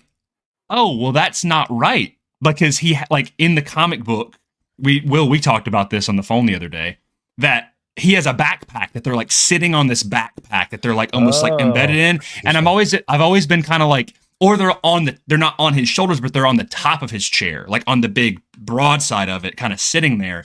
And I've always just been like, is that just kind of a creative difference that people have been like, it just kind of looks cooler? Like, Will, I think you made the likening of like, the visual of him holding it in his hands is kind of like the Godfather holding the cat, you know? Yeah, that's where I feel like a lot of people drew influence from on it, just because like in the technicalities of like how the Force works, I don't think that's the point of this at all. Because like for me, like you said, Grayson, I'm not the biggest fan of if the Force is within everything, the living Force, a being that can repel that doesn't really make any sense to me in terms of like how the Force math works in my head. The way I always assumed it was it was something that it was so Force sensitive that no matter who was using the Force around it, they were dampened because it was almost like a Force sponge where it was sucking in so much of the living Force around it that everything else was just like, oh, I can't even do anything right now because of these things that are just around it. Kind of like a moth light or a mosquito trap where it's just this glowing thing and everything is drawn to it like a magnet. That's the way I always kind of made it work in my head, that there was like living Force around it. And the one thing that's living in the galaxy that doesn't have the living Force within it, I guess. But it's also one of those things where like, it's cool. And if we got another explanation for it, I also like the idea that like, maybe later on down the line, if there was like a weird, imagine we see Lars Mikkelsen with one of these things, right, in canon. If there was an explanation of like, I used to think these things repelled the Force, but now I know how they actually work. Because I mean, he's also not like a scientist. So as much as he is so smart, he's more of an art and battle tactics guy, not really like a animals guy. What's up? Right. I will admit, I would nerd out if I saw something like this in live action with one of these things chilling on someone's shoulder and someone shooting Force lightning at them and then like just it arcing around them and then like hitting all the stormtroopers behind them. That'd be sick. Yeah, that like it just electrocuting all the grunts basically. There are 2 Isla Mary statues behind him in his office in Rebels. So but I mean that's just being tongue in cheek, I think. But I mean, there's a reason for it, though. There's a reason for it, though. They don't put it there for no reason. I mean, they would if they were like very anti Isla Miri, like never going to show up ever. They would not have put it in there. You know? Yeah. But you also don't know if that's like Filoni being like, oh yeah, it's the Isla Mari, but did you know that the Isla Mari were actually just a mythological being that was the art and depicted in a lot of this species? That could be too. Statues. They were once wolves. Yeah. The Isla Loth Wolves. The Wolf the Merker Wolves. Yes. Interesting. Yeah. Okay. Good. Well, good talk on that stuff. I was curious about that. There are other creatures. I read like this Maul book last year. There was a creature in that was like you couldn't sense it in the Force, but it was still living. Like it was a thing of like they couldn't. It was almost like camouflaged in the Force, where you couldn't like sense it in another room. Which I kind of feel like is an extension of that. I don't remember what it was called, but I like stuff like that though. Like that. It's not always like the Jedi know where everything is all the time. Like it's cool to throw something at them where they're like, oh, what does this? It's also so different. And like we were saying earlier, as much as it is like, it's weird, feels very Star Wars to me. It does. It feels very like weird original trilogy. Let's just throw in a curveball for Luke Skywalker to deal with. It's cool. It is cool. Yeah. The other stuff that I want to talk about in this chapter will be more heavily addressed in future chapters. So why don't we go and dive into chapter 5 and 6? Chapter 5. The Mark Thompson way. Should we catch up with the chat? Or yes, we absolutely should. I'm so sorry. I've been keeping. Bad. Yeah, let's catch up with the chat. Oh boy, where are we? Metroplex is here. He says, "What goes on, party?" Hello. Divided Skywalker says Talon Card is my fave character. SP is that like the Power Rangers? Oh, spelling. Oh, USPS. Talon Card SP. He just flips now instead of being sideways. I was about to say it's like a Game Boy. I think this is in reference to either Zahn or Mark Thompson. Gabby says, let's get him on the next Tales stream. Also, we'll work on it. Would love We'll that. try. But also, Gabby, just shout out to you because you are constantly like writing for Tales of the Archives on social media, like getting tagged and stuff, and you being excited about it. Somebody today say that we are the best book club. We are. You know What? we are. Okay, We're the best book club. I can't think of any other book clubs other than Oprah's, and I think we're better than Oprah's. Well, if you're comparing us to that, then I think we got it. Oprah, what are your thoughts on Isla Mary? She don't know. I know. She don't not. like. She don't You care. get Isla Mary, and you get Isla Mary. That's crazy. Yeah. Basically Talent throwing jumping on the couch like Tom Cruise. When I started reading, I had no idea this book was about Luke, Han, and Leia. That's really, but that's a fun. Imagine going into it being What a like, nice surprise. at least for me, Luke Skywalker. Like, well, that's because awesome. I guess the stigma around this trilogy is like Thrawn, and you're like, oh yeah.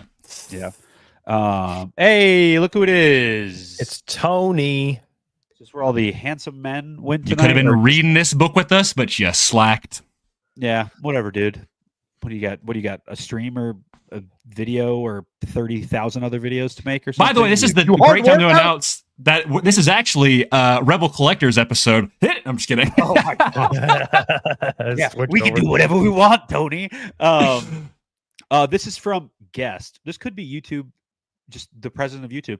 I just finished the whole trilogy for the first time a few weeks ago, and it's some of the best Star Wars I've seen in a while. Don't know why I haven't read it sooner. See, Dude, it's I'm fun. with you. Facts.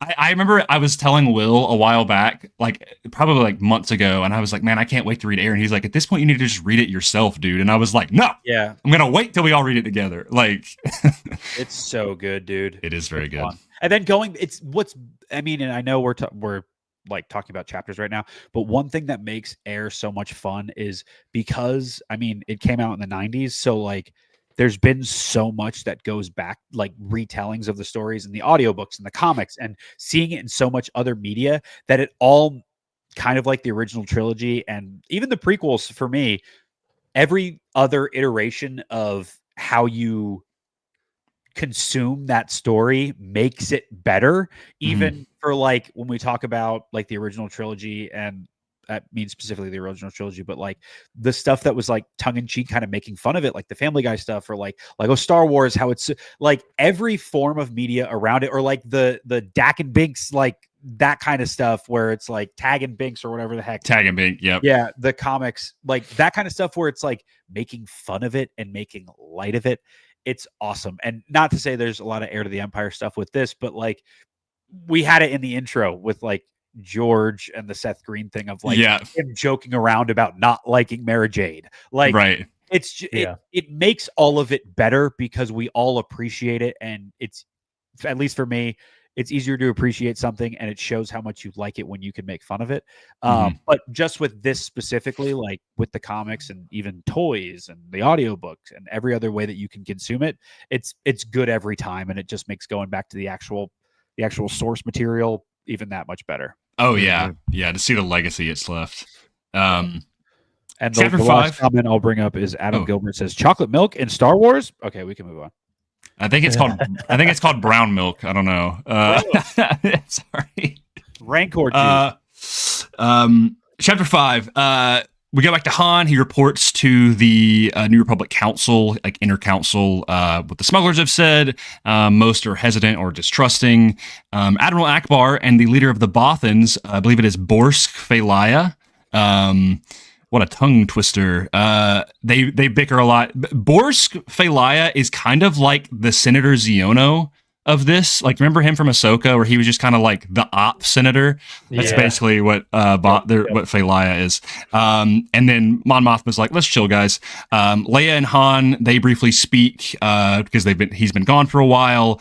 And then they're kind of sent on an errand to meet with the Bimi Asari about joining the New Republic, with Luke attending as well, because the Bimi Asari have a very high respect for the Jedi, and he's really the Jedi, only Jedi out there right now. So he's a little bit of a celebrity. Any thoughts on this before I kind of go straight into chapter 6? I kind of feel like this is maybe like a package deal. Yeah, this is pretty quick. I mean, Yeah. they're just like, I mean, you kind of covered everything right there. There's that dude who's sort of the antagonistic senator, but I like how Han is advocating for Leia, trying to become a Jedi. Like, hey, Yep. you're talking about needing Jedi, and she's right here. She could become one.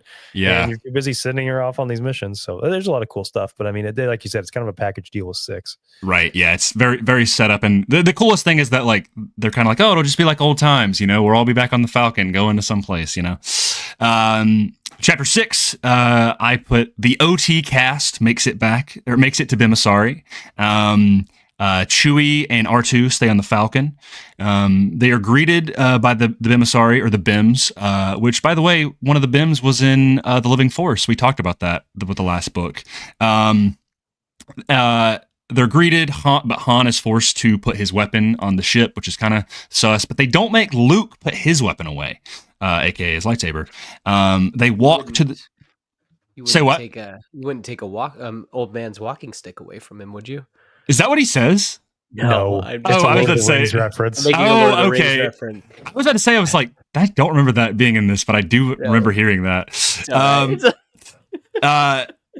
They head towards the city, and they meet the council in this building called the Tower of Law. It's kind of this big, like, spire in the middle of the city. And then next to it is this marketplace that's kind of been there for a long time. This big open kind of dome structure, multiple levels.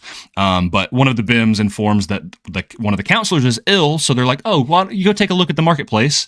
While Luke stays to look at some Old Republic relics that he might be interested in, looking at, archiving for Jedi stuff, whatever.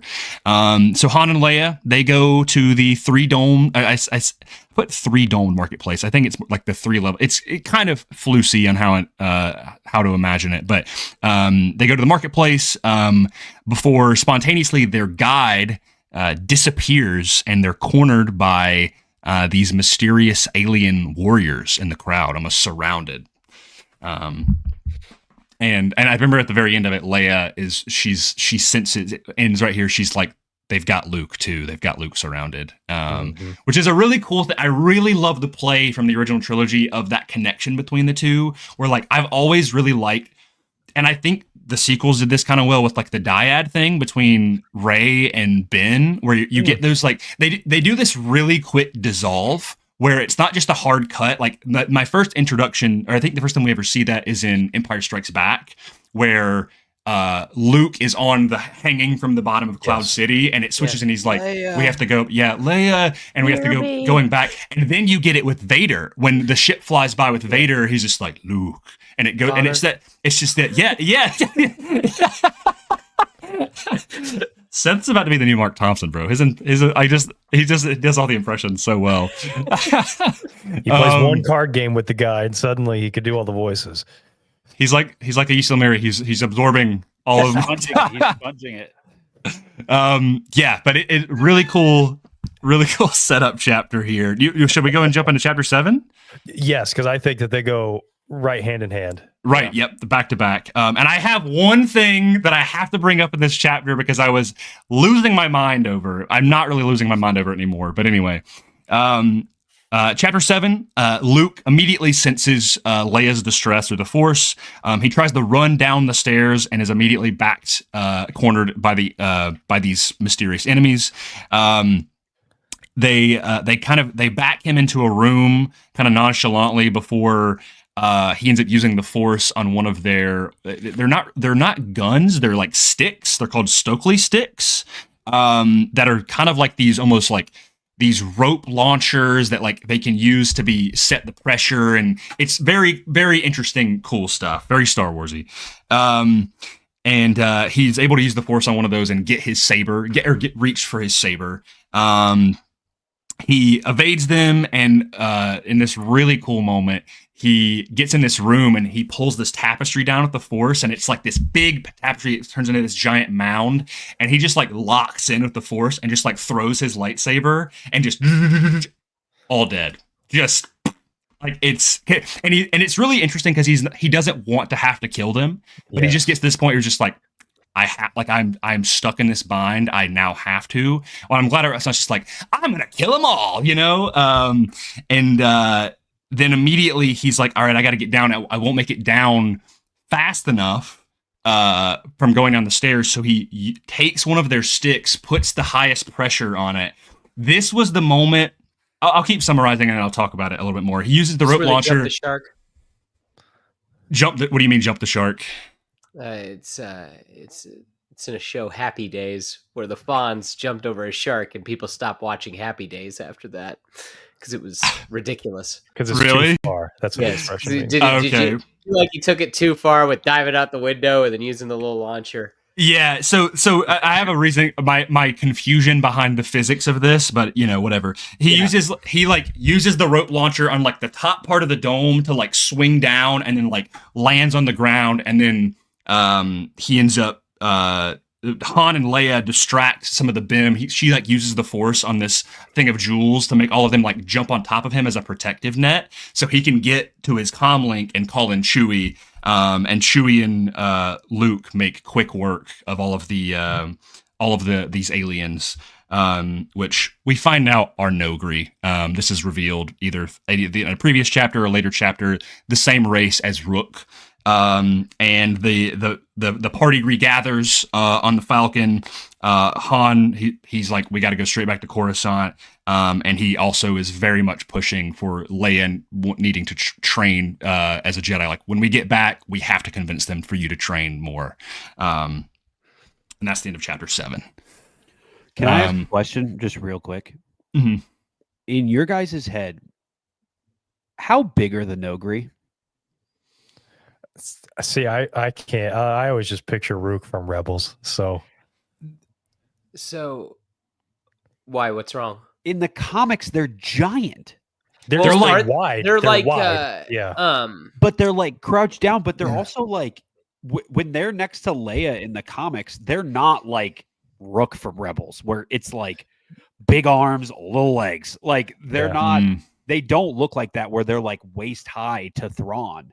They're bigger creatures. Like they're like humanoid aliens. But I will say like Wookiees, right? Like evil versions of Wookiees that they just like hairless. Hair, they have like, that's what I'm saying. Like they're the bad guys' answer to the Wookiees, basically. Oh yeah, I've never thought of that, but that's a good way to like. They were Zahn wanted to make these guys Sith.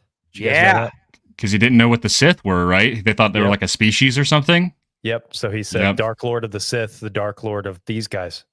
And he said that they stopped him from doing that. And he said, and the way he said it to me is just as well they stopped him from doing that because, he liked their explanation better. But it's when you presented that thing the other day, I was surprised by when you did your video.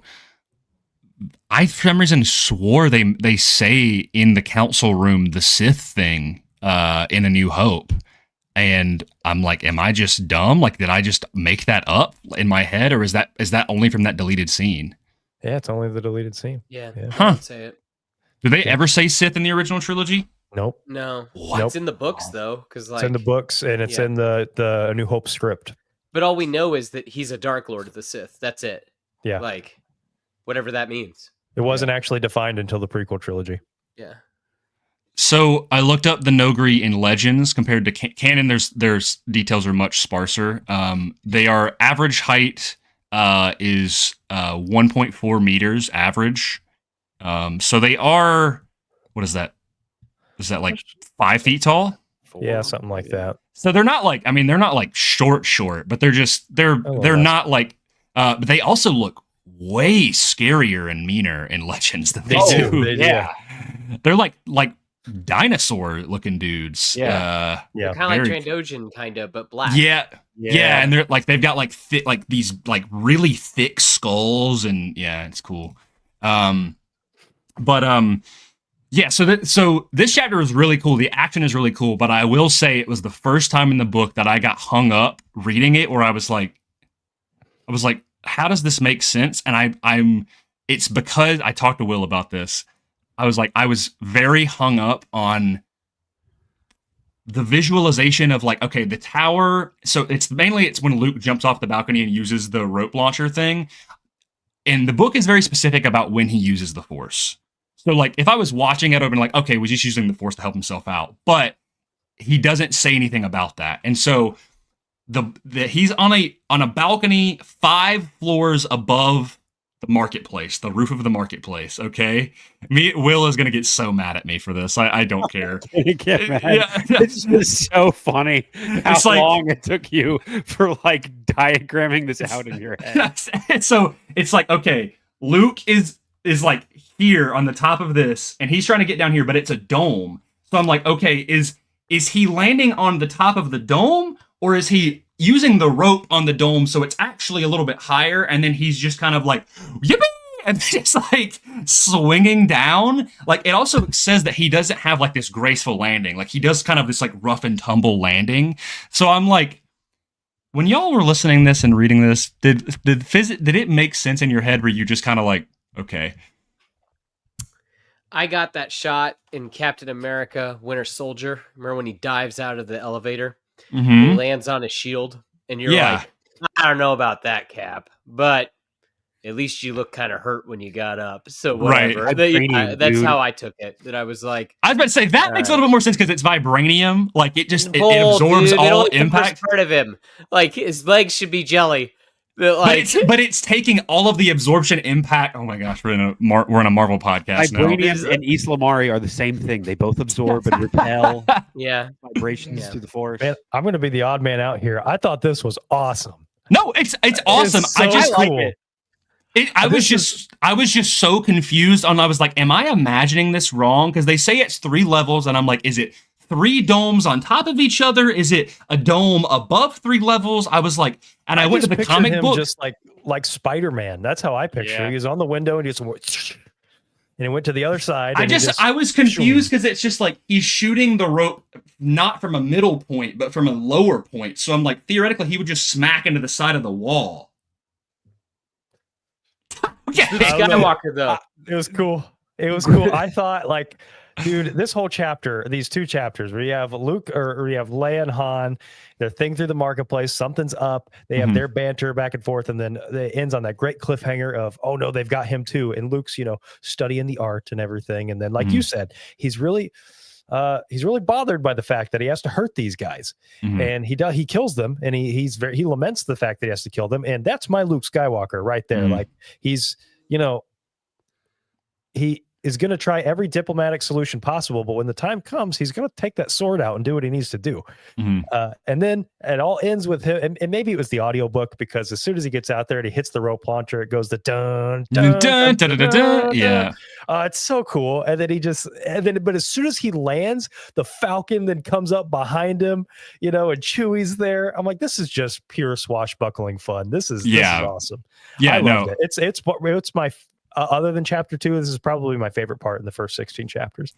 That's so cool. I'm someone who notoriously, I will like read something and like I build the image out in my head, and then I was like, what? I was like that. I was just very, I'm not kidding. I read those 2 pages like 20 times. I listened to the audiobook and I went to the comic, and I was like, what am I stupid, dude? And I just was like, and eventually I probably have the drawing. I don't have the drawing. Yeah. I drew it. I had it down. Man. I know. And listen, Timothy Zahn is a physicist. So that's what I said. I was like, I cannot explain this to you, but I'm not going to put it past the physicist. Maybe you should just ask him. That's a good idea. We did ask him a couple questions about things, and he was just like, dude, I wrote that 33 years ago. Like, I don't, so like, yeah, I will ask him, hey, Connor, put it on the, Connor, when you can't hear you. I know. I got to see how the comic book does this. Oh, the comic, it doesn't even show what he attaches to. They're not even in really does great. It? No, they're not. He's on like a roof when he jumps off. He's not on a balcony, and then like he just lands on the ground. You guys seen Fast 5? I'm just gonna pretend that it's when they're in Brazil. And they're running across the roofs, the tin roofs, and they have to jump. I'm just gonna imagine he did that. For you guys who want to know, this is what it looks like in the comic. Yeah, right here. He literally is like, wee, like is he flying? Dude, it's awesome. He has like one arm from the rope, and he's like literally like Superman, just like cuts through a guy as he's like. I just noticed this. Why is his lightsaber green? Or blue, you mean blue? Yeah. I looked into that. That is an interesting thing to bring up. It's kind of not clear. I think they just. Will, do you have an answer? Do you know about this? I have absolutely never been able to find an answer to this. That is not just somebody being like, well, what I think it is. It's just like, man. Does this go back to issues with like, well, I was gonna say maybe it was an issue with the color green in the printing, but immediately in the shot, the rope is green. So yeah, I know that historically with comics, isn't that an issue? Like green is kind of a hard color because that was gray. The Hulk, right? yeah. I thought it was. Yeah, I was going to say I thought it was the opposite, where the Hulk was gray, and then they were like, "Oh, green," going back and forth. But it's also too like if it is an issue with green, that's funny because it's kind of the opposite of the Return of the Jedi stuff, where like all of the posters were blue, and then it didn't show up on the sand, so then he made it green, like that kind of stuff. I was like, if it's the same thing, that's funny to me. Yeah, I think it's just supposed to be like a creative interpretation. I don't know, like fiction. Yeah, sure. That I like looked up and I was like, wait, yeah, what is that? I also think it's supposed to maybe be an homage to the McQuarrie art, where all of those lights, like back when like you had OG Luke and Vader, and then the Stormtroopers, like all of their lightsabers were like that really light blue white color, because it's almost white in the comics. But yes, other than my little silly dumb interpretation of like, eventually I just was like, this probably makes sense. I'm just imagining it wrong. And very cool chapters here, and kind of sets the imminent threat of what's actually happening. That there's these people out for our main party. But other than that, I don't have much to say on these chapters other than they're pretty sick.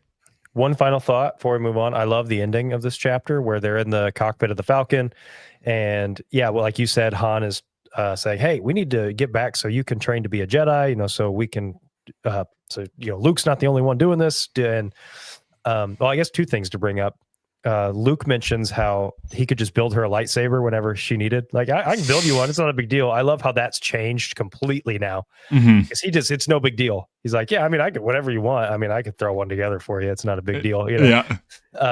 So I like that. But at the very end, because they're talking about the twins, and she mentions how, here, you're going to have to be doing this again someday. And he mentions how Ben's words echo through his mind about how he thought that he could train Darth Vader just as well as Yoda. And I just like how this continually happens throughout this book, where Zahn will like recontextualize an original trilogy moment and give it new meaning. Yep. And here. So that moment where Ben is talking about his own fear about, he's talking about his own failure rather, right? Like I couldn't train Anakin as well as I thought I could. It was my own hubris. Well, now that's becoming Luke's fear. And I like that that's sort of a transferent moment where, while Ben is not necessarily present physically anymore, or spiritually, however you want to say it, he is there, I guess, in spirit in another way. But I like how this is now becoming Luke's fear. Like, man, am I going to mess up again? And it's funny, even taking into context the sequel trilogy, or even really this canon, or the EU canon, because it happens both times. He does, in a way, sort of fail and do the same thing with Ben Solo. And then which one is it? Is it Ben Skywalker? Or no, it's Jason Solo. Sorry, Jason Solo. It's confusing.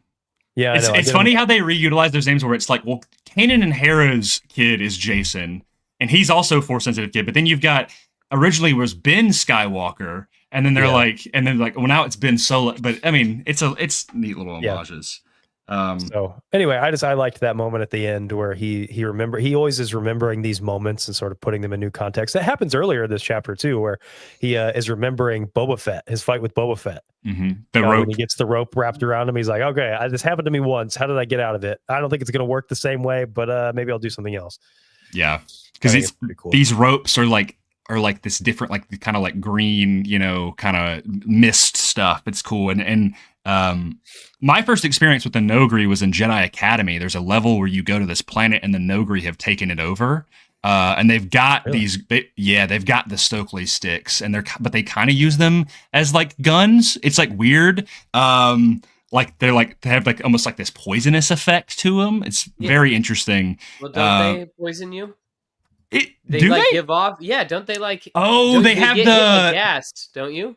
Didn't they say in the sticks that they have like a paralyzing effect? Yeah, yes. Exactly. Yeah, like you don't want to get hit by the mist or whatever. Because it's not just a regular rope. It's like you get hit by it and you're like, it's like almost so pretty cool. I always felt bad playing the game because I thought the Nogri were like innocent and they were like, get off our world, and I'm just like, I'm gonna kill you all. And now I'm like, oh, never mind. These guys actually are not that great. So, well, at least they're being used for the wrong reasons. But yes, chapter 8. Chapter 8. A longer man. If we get Mark on here, he's gonna have to be doing that for us. Awesome. That'd be great. Maybe. Chapter 8, Thrawn, Pelion, and Sabaoth, they plot about future plans, including about some of the tech that's in the mountain, and Jorah Us's frustration in the failure of the Nogri. They end up coming up with a plan to isolate Luke and Leia. So Sabaoth will bait Luke out to an unknown location while the Imperials raid a New Republic shipyard to distract them. Then we jump over to the New Republic on another council where Faelia just continues to be a jerk and is like, why'd you guys leave, blah, blah, blah, all this stuff, kind of getting onto Han. And then they kind of deliberate why the Saboteurs species is not in the Senate database. Dooku was just wiping out all kinds of stuff. I mean, Camino, Merker. I'm just kidding. But yeah, it's not in their database. And then the council decides to they're gonna send them back the following day with a more significant force to protect Leia, but they don't give her any time to continue training with Luke. So just kind of lame. Boo. Lame. Not lame. It sets stuff up. No, not the chapter. I was saying that it was lame that they didn't let her train. Exactly. Okay. Yeah.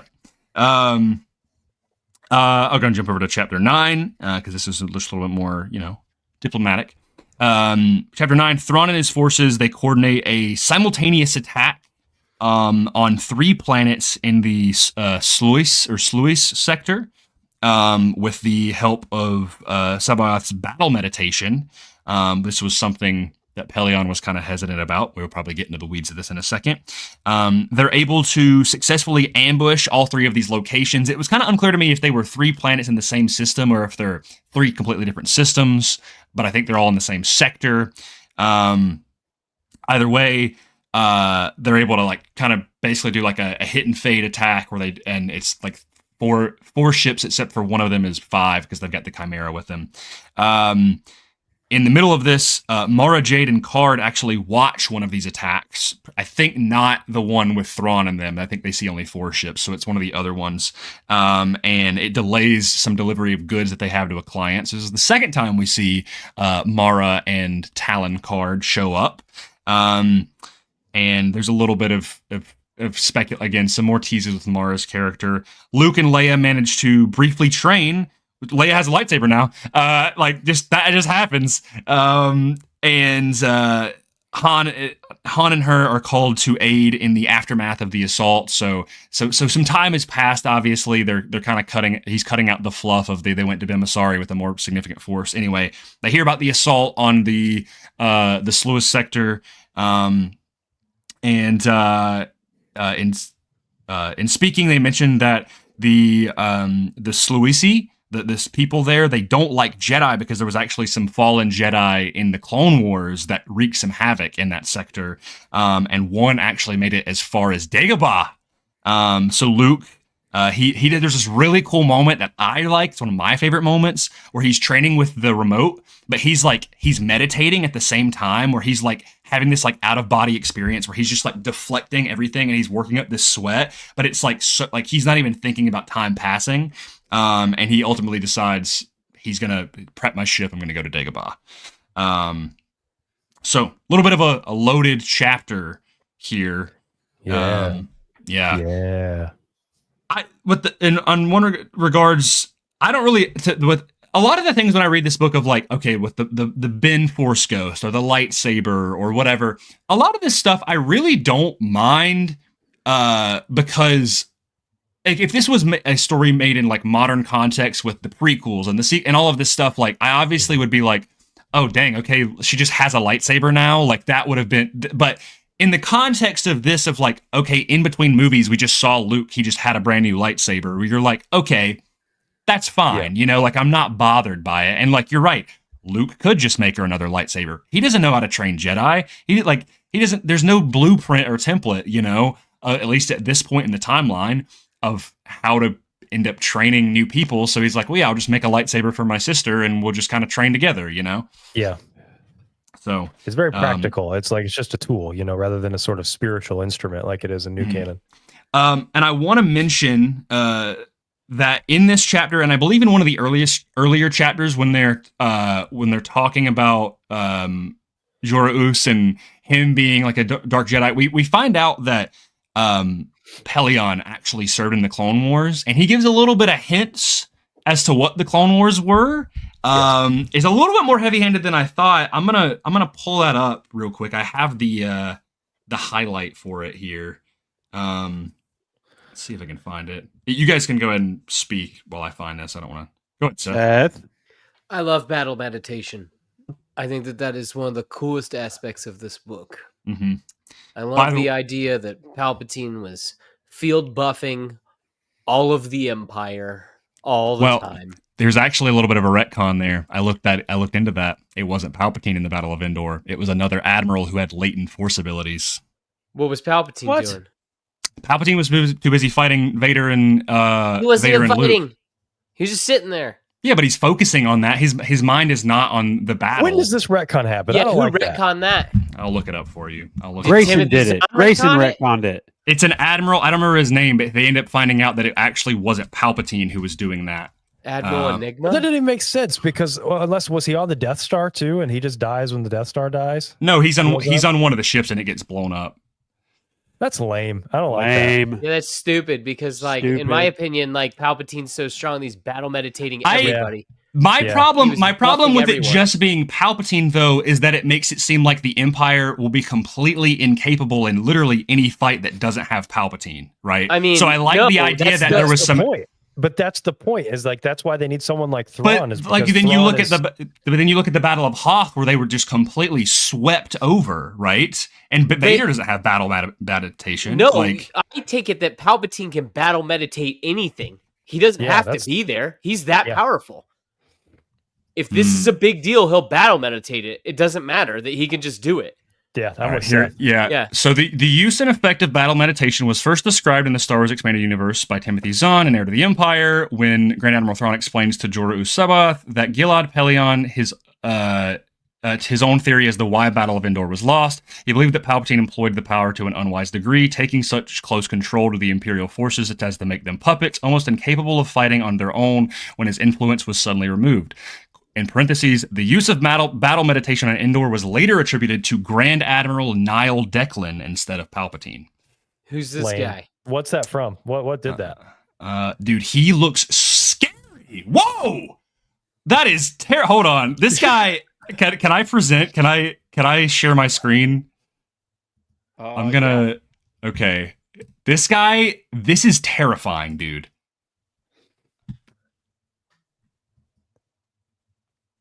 You guys see this? Scary. Dude, look at this dude's face, bro. Zoom in. Oh no. Yeah. He was apparently taken to Droman Kos and was one of the prophets of the dark side or something. What was this in, dude? What?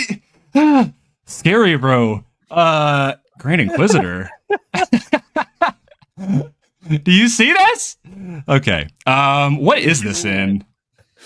This is in. What is this in? Star Wars Galaxy's jump to light speed. Huh? I don't know what this is. I don't know. I don't know. Apparently It's only in jump to light speed. That's the one thing he's from.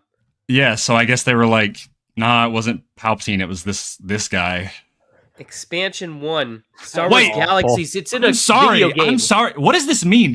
His child, does he have 17,000 children, or is his child named 17,786?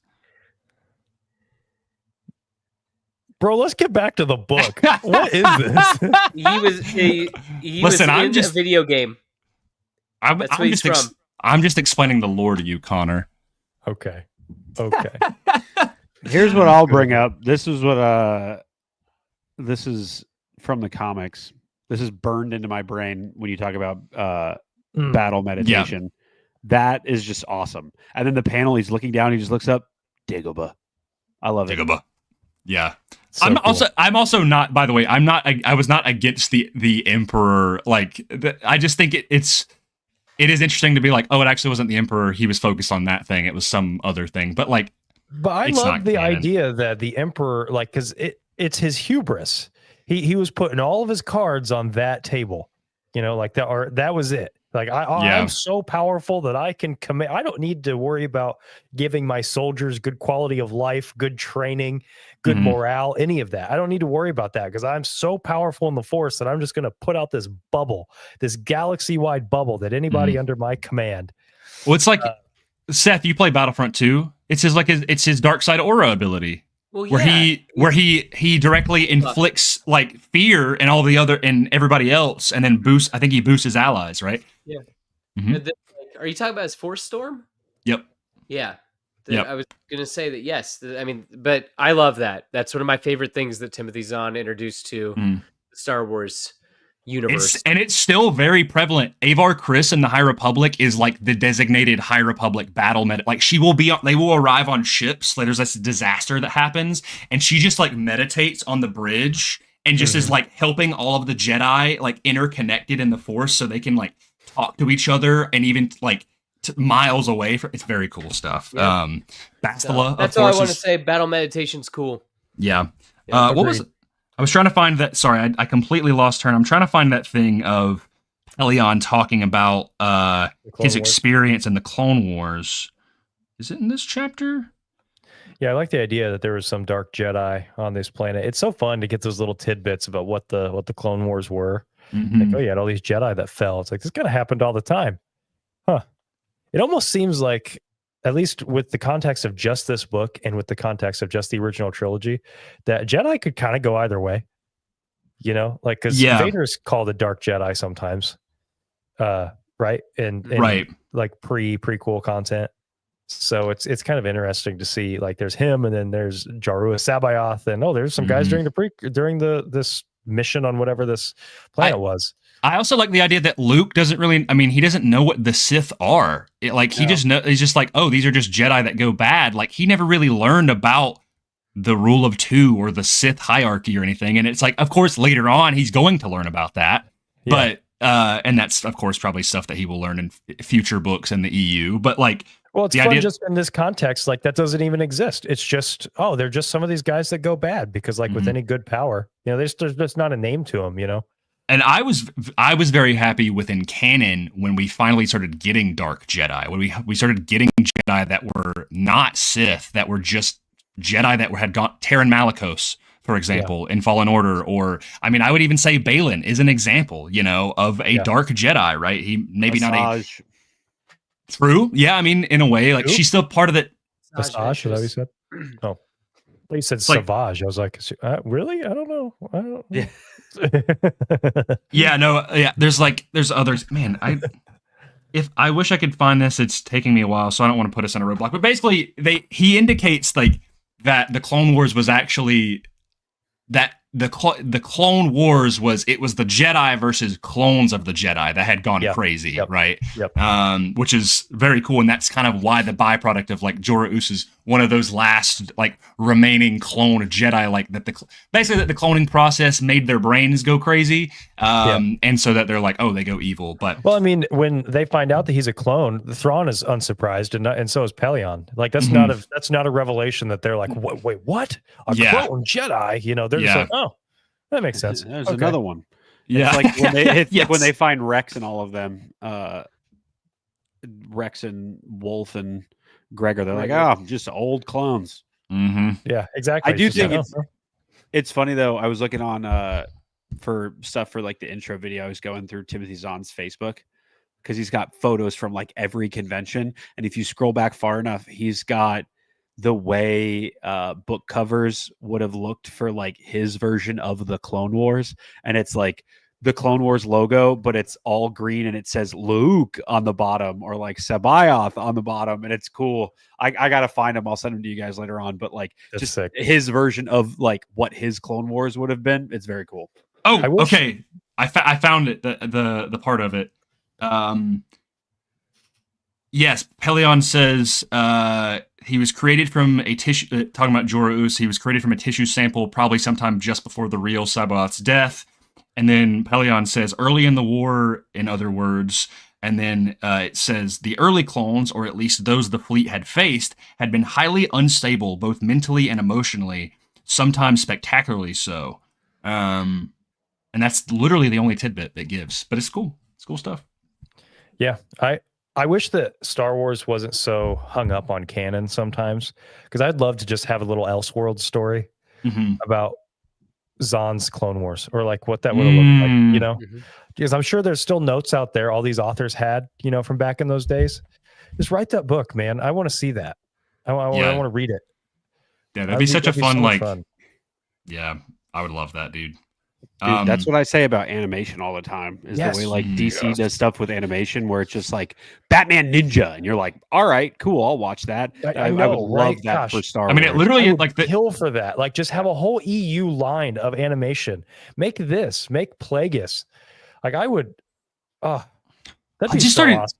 I know you two, and I am as well, fans of Force Unleashed 2, and honestly, this all kind of comes back into play even when keeping in context like regular Clone Wars, of a bunch of the clones of Starkiller were all like decelerated, or not decelerated, they were all like crazy unhinged clones that weren't and that's like kind of feels in lieu to that. They're like, we're gonna keep try to make this work, you know? That's pretty cool stuff. So I have a question. This is in my notes regarding this, and I figured that now's a good time to bring it up. During the Force Awakens days, Seth, you might be able to attest to this. Were there theories that Snoke might have been Sabayoth? That he was like a failed clone of some Jedi? That's interesting. I definitely don't remember that. Because I'm not saying I thought that, because I didn't really know much about Jorah Us. I just was thinking, I was like, oh, now that I'm kind of reading more about this, like I could totally see that being like a direction that people would have thought. So, no, I'm trying to, like, the big, I mean, do you really want to know the Snoke theory or whatever? Like the big Snoke theory was that he was like an ancient being. That's why he looked that way. And that, like, I had this whole thing that I thought that he was awakened, because, you know, he says there'd been an awakening. Have you felt it? And I thought, like, what could have shifted the Force this much to awaken a being, and that it was Order 66 is what awoke him to begin with, is that huge shift in the Force. And so anyway, yeah, that was the big one, was that he was kind of almost like a Nosferatu-esque kind of ancient evil creature that had been awoken. Yeah, that was the big Snoke theory. Here's it's funny you say that, Grayson. A post from 3 years ago. This is on Reddit. Anyone else think the Mandoverse is setting up for an Heir to the Empire sort of endgame, especially with Mount Tantus? Just a thought. And then the title of this is Snoke as Sabayoth, where like we'll see it before The Force Awakens with all of that Heir to the Empire stuff. Wait, what do they mean by that? Like that? like the original Snoke.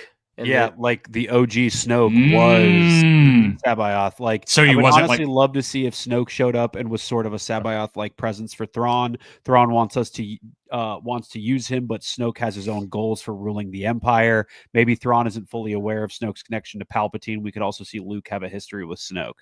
My kind of thought process with now that we have the context of Ahsoka, that Joros or Sabath's his whole role in these books, that's kind of what they're doing with the Night Sisters. I think that's kind of what he's trying to do, partially. I don't know. Yes, I agree. You think so? Okay. But I got a question for you guys. Someone in the chat asked us, say, do you like jazz? You like jazz? Something else I was going to bring up, but I'm completely blanking. Shall we move on to the next chapter? Yeah. Next couple chapters? We got to keep moving. Next two. Yeah, okay, because we got 6 chapters left. This one's a little action-packed one. Fun little chapter. Chapter 10, Leia, Han, and Wedge, they go to the planet that they attacked in the Sluice sector, Bipfosh, or however you say it. That's how I pronounce it, was Bipfosh. And as they do, they're attacked by more Nogri, and a YT 1300 freighter lands between them. But then they realize it's not the Falcon. It's actually the Falcon. Yeah, which is a cool moment from Han. Han makes this plan. They all rush up together to like bait them. He goes right underneath the ship and he takes Leia's lightsaber. He cuts the coolant line. And it sends a bunch of gas, like it makes the ship like kind of and sends gas up into the like this coolant gas up into this core phase gas as they call it. While Leia and Wedge distract the Nogri or whoever is on the inside the actual ship. As they do, the smoke from the gas alerts the New Republic the X-wings or whatever, I would assume they're X-wings, to come in. But I also. Yeah, he's like I was confused because I thought he had sent an actual transmission. And I was like, oh no, the smoke signal is the signal, which is cool. And then right after that, the escape pod on the ship, which is interesting to think about because you guys were talking about Solo recently of like where actually was the escape pod on that YT 1300. Well, going off the OT. They say that in the Falcon, several of the escape pods have been jettisoned. That they may have left shortly after takeoff. On the Falcon. Yeah, they say that in A New Hope. So that's probably what he was going off of. So I'm curious. Yeah, I'm curious if where those other escape pods would have been, because now we obviously have Solo where the escape pod was in the front in between the mandibles. Yeah. But it's like where were I remember I think I have a visual dissection book that has where it's at. I'll have to pull that up and send a picture to y'all. But yeah, it takes off and it's like this loud bang and there's this fun little comment where it's like, it's a lot louder. It's like, well, normally it's in the vacuum of space. But right after a few days, they're still on the planet, but Han speaks with Akbar, and he suspects there are people relaying information from the New Republic headquarters on Coruscant as to their whereabouts. So he makes a decision to find a location that has access to be able to make contact with Coruscant remotely, but they want to do it discreetly and under the radar, so they need a person with a list of slicers and enter Lando Calrissian.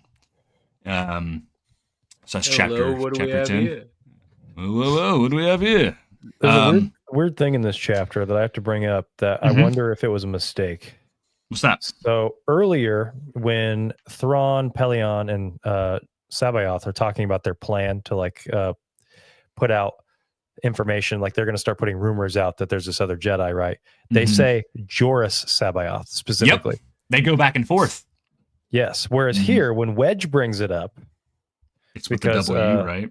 They use the W, which is odd because because when talking to Zahn, he mentioned that the W was more just for reading purposes, but they do say it out loud. Like Zahn's like, note the double pronunciation of the vowel, because Pelion says Joruus, just one U, and then Thrawn's like, Yeah, notice the telltale sign of the W. So this means that Wedge had to have said that like out loud, and that Leia did too. It has to be weird. A mistake, right? That it's got to be. That's because it wouldn't make sense why you would be talking about this clone. Because right here he says he was one of the major Jedi Masters back in the pre-Empire days, supposed to have disappeared before the Clone Wars started. I heard a rumor a couple of days ago that he's resurfaced again and set up shop on a minor world named Jomark. Right, and they keep going. So just a little thing, but I think it's kind of interesting. Just a little trip up. It's also interesting because like the confirmation that we had got from Zahn was that the proper pronunciation of the W in it was Jorah Us, right? Yeah. Okay. So yeah, it's like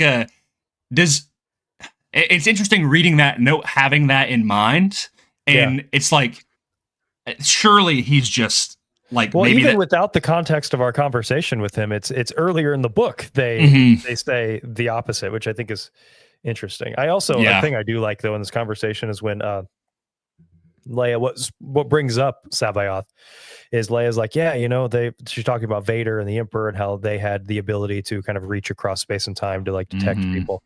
And then she says, but what if the Imperials have found another dark Jedi, another confirmation that Vader was a dark Jedi and maybe the Emperor was too, and not a Sith Lord. And I think I love this prequel content. It's so much jargon. Fun. It's really cool. Yeah.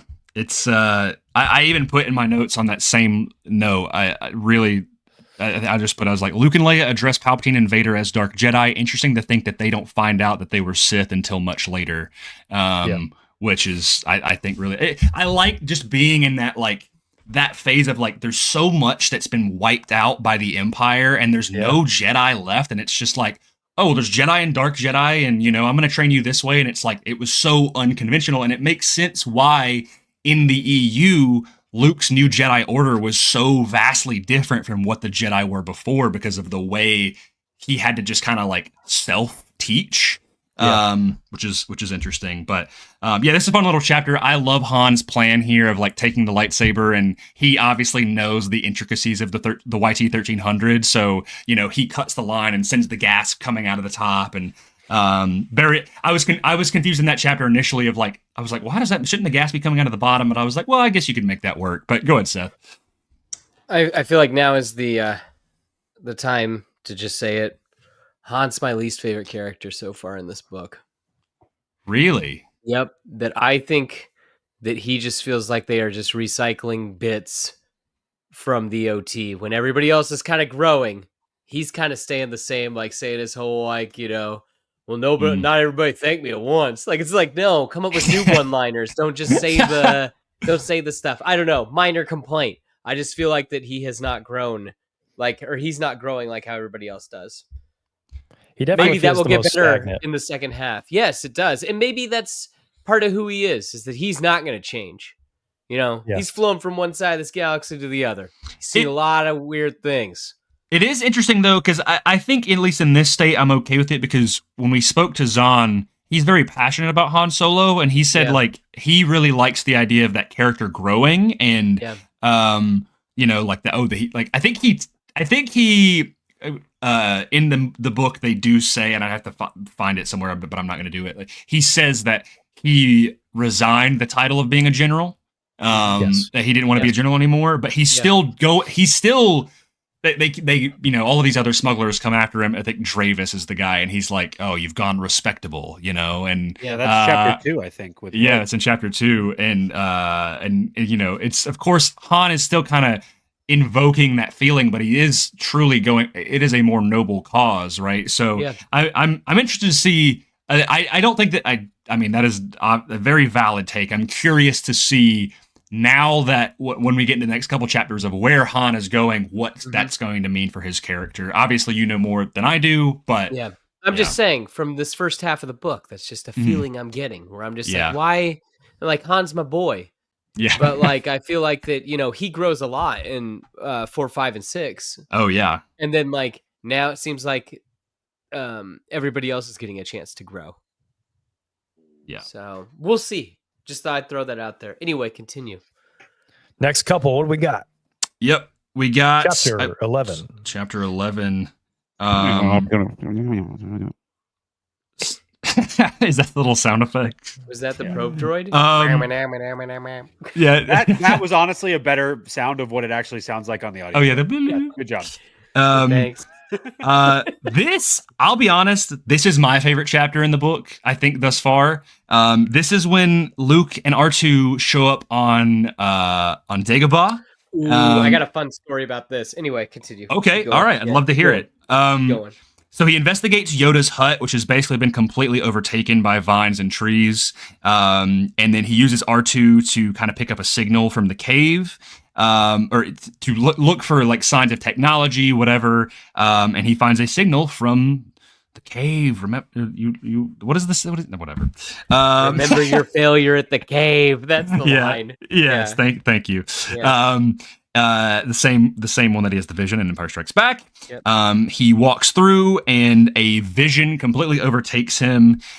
This time he is back on the skiff over the pit of Carcoon, where he sees, he tries to get the lightsaber. The lightsaber is pulled away by the Force to some mysterious woman who is like just laughing at him, and it dooms them all. And when he snaps out of the vision, he's like tweaking out, you know. And he finds this old little cylinder in the dirt with these like weird, strange symbols on it. They leave, and R2 informs Luke that Lando actually had one of these. He saw Lando have one in Empire Strikes Back, which I was like, okay. It was like interesting. But they change their course. Instead of going back to Coruscant, they go to head towards Lando's new mining front on, is it Naklon? Yeah, in the Athega system. So, yeah. Dope chapter. I forgot this was in the first half. I lied. This is maybe my second favorite other than chapter 2. It's awesome. It's really good. It's just, I love the idea of him going back to Dagobah, and it feels different. There's nobody there. The hut is overtaken, and he's speculating about the cave and what was the source of this dark side focal point. And I think I have some highlights. Yes, Seth, your story. So I'm going to take you guys back. All right. I remember working at a pizza place, and this was this was shortly after Revenge of the Sith, and I'm talking to this other guy who he was much older than me, but huge Star Wars fan and everything. And him and I were talking, and he was saying that he was hoping that the kids would be born on Dagobah. Okay, all right, and that Naboo was Dagobah. Okay, and I'm like, why? And he goes, well, like this book. Okay, he was thinking the cave is where Darth Maul fell. You've mentioned this. I've heard you mention this before. Yeah, and so and I was like, that has always stayed with me. That I was like, that is the coolest thing ever. What does that make sense, Will? No, I actually really like that. Yeah, and that, like, so the idea is that like, basically the Empire just forgets about Naboo after, because Padme and all that, and then it just becomes overgrown Padme. And it's just destroyed and everything. And so anyway, where Darth Maul fell is like where the cave resides, basically. Yeah. Whoa. Yeah. And so really cool. Anyway, that's always stuck with me. I feel I try to I have to share it every time this like that kind of idea comes up. It feels like the inverse of in canon what they did with Mustafar, where Mustafar, like after the whole events in Vader Immortal starts to like slowly heal itself. It feels like the inverse of that of like, Naboo slowly just like... Yeah. That's an interesting... When was this? When was what? When your conversation? Mm-hmm. Like, I would say 03, 04, 05, like right around that time. Yeah, that we were discussing it. Because the whole thing is like, Luke's looking around going like, something familiar about this place. Like him saying that where it's like, no, dude, you were born here. That like... Yeah, that like that would have been cool. That's interesting. Yeah. Anyway, sorry. Go back to what you're doing. That's I just back to regular scheduled programming. I just really like that. Yeah. Yeah. No, that is really cool. Thank you for sharing that. The one thing I really like is the the idea that Yoda was able to hide from the Empire because of the dark side presence. Basically, like it like negates out, like, oh, the dark side is so strong, but he's on the light side, so like it just kind of obscured like the Emperor and Vader's senses of being able to find him, which I think for the most part is kind of still which is really cool. I mean, I don't know how that really explains Obi-Wan per se, but like, I mean, it's still Yoda having such a strong presence in the Force might be kind of the exception to the rule, you know? He's a bright candle, if you will. Yes, yeah, and you got to have something a really big shadow. Yep. Yeah, it's the dope chapter, and there's a little bit more teases one last thing in my notes that I wanted to mention about this little thing in this cave, but Will, you got anything before I jump to 12? Go for it. Chapter 12, very, very snappy. The Falcon and crew, the Falcon crew and Luke, they both meet up together. So there is something that I need to talk about with this whole thing. Naklon is like basically they're on this city is this nomad city, and they're on the dark side of the planet, and there's a star, and basically like it rotates around that, so they have to stay in the dark side of the planet, and to get to the planet you have to use these giant shield ships, which is in by the way, Will, the West End Games source book. I believe the Dark Force Rising one. I found that out because I wanted to see what these things looked like, because they describe it as like an umbrella, like turned sideways, and the handle is like the kind of back part of it and stuff. Seen the movie Sunshine?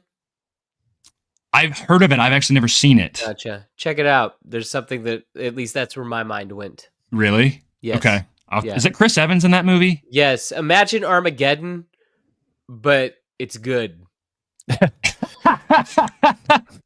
Yeah. Yeah. I haven't seen Armageddon in a long time, dude.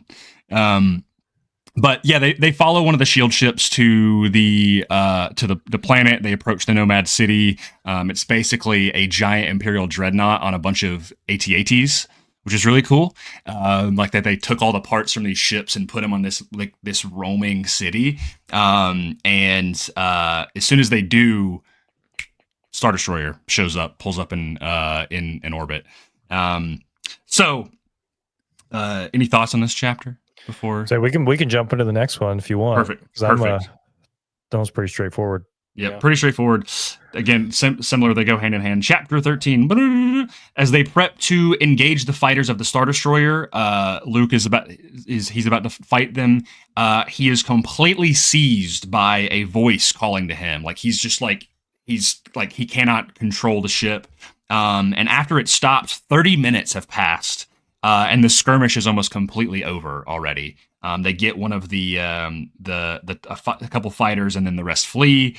And the Star Destroyer jumps to light speed.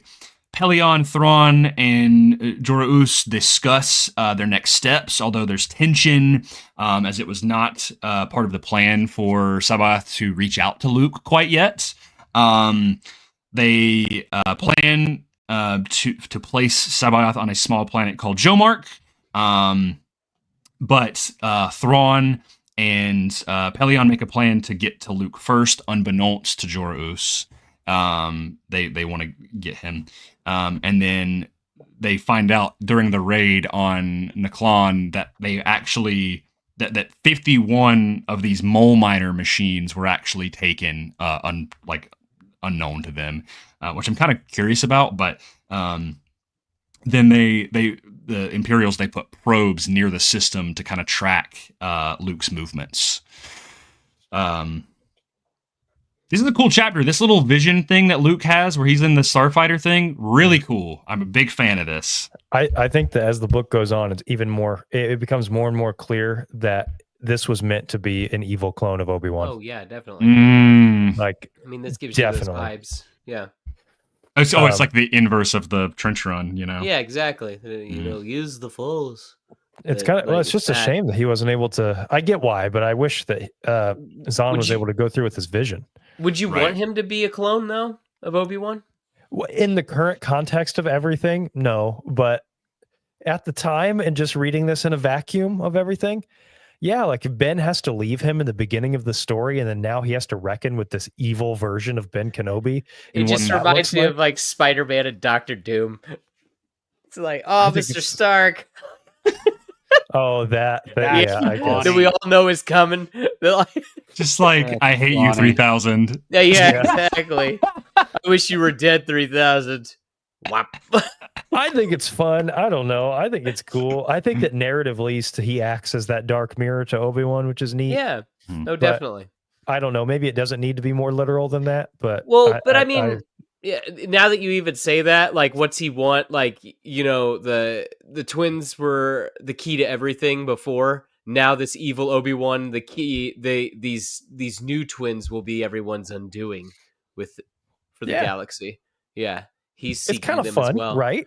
Yes, I'm just giving you a hard time. Yeah, it's just like an evil genius kind of, or mad scientist, you know. Yes. So the thing that I wanted to bring up during all this, I think this is all cool. I don't really have a whole lot of thoughts on this stuff. My confusion with this not getting to Naklon, it's leaving Naklon, that I don't understand how that works. And it's because the shield ships, the thing is on the front of the ship. So when you fly away, your back is exposed.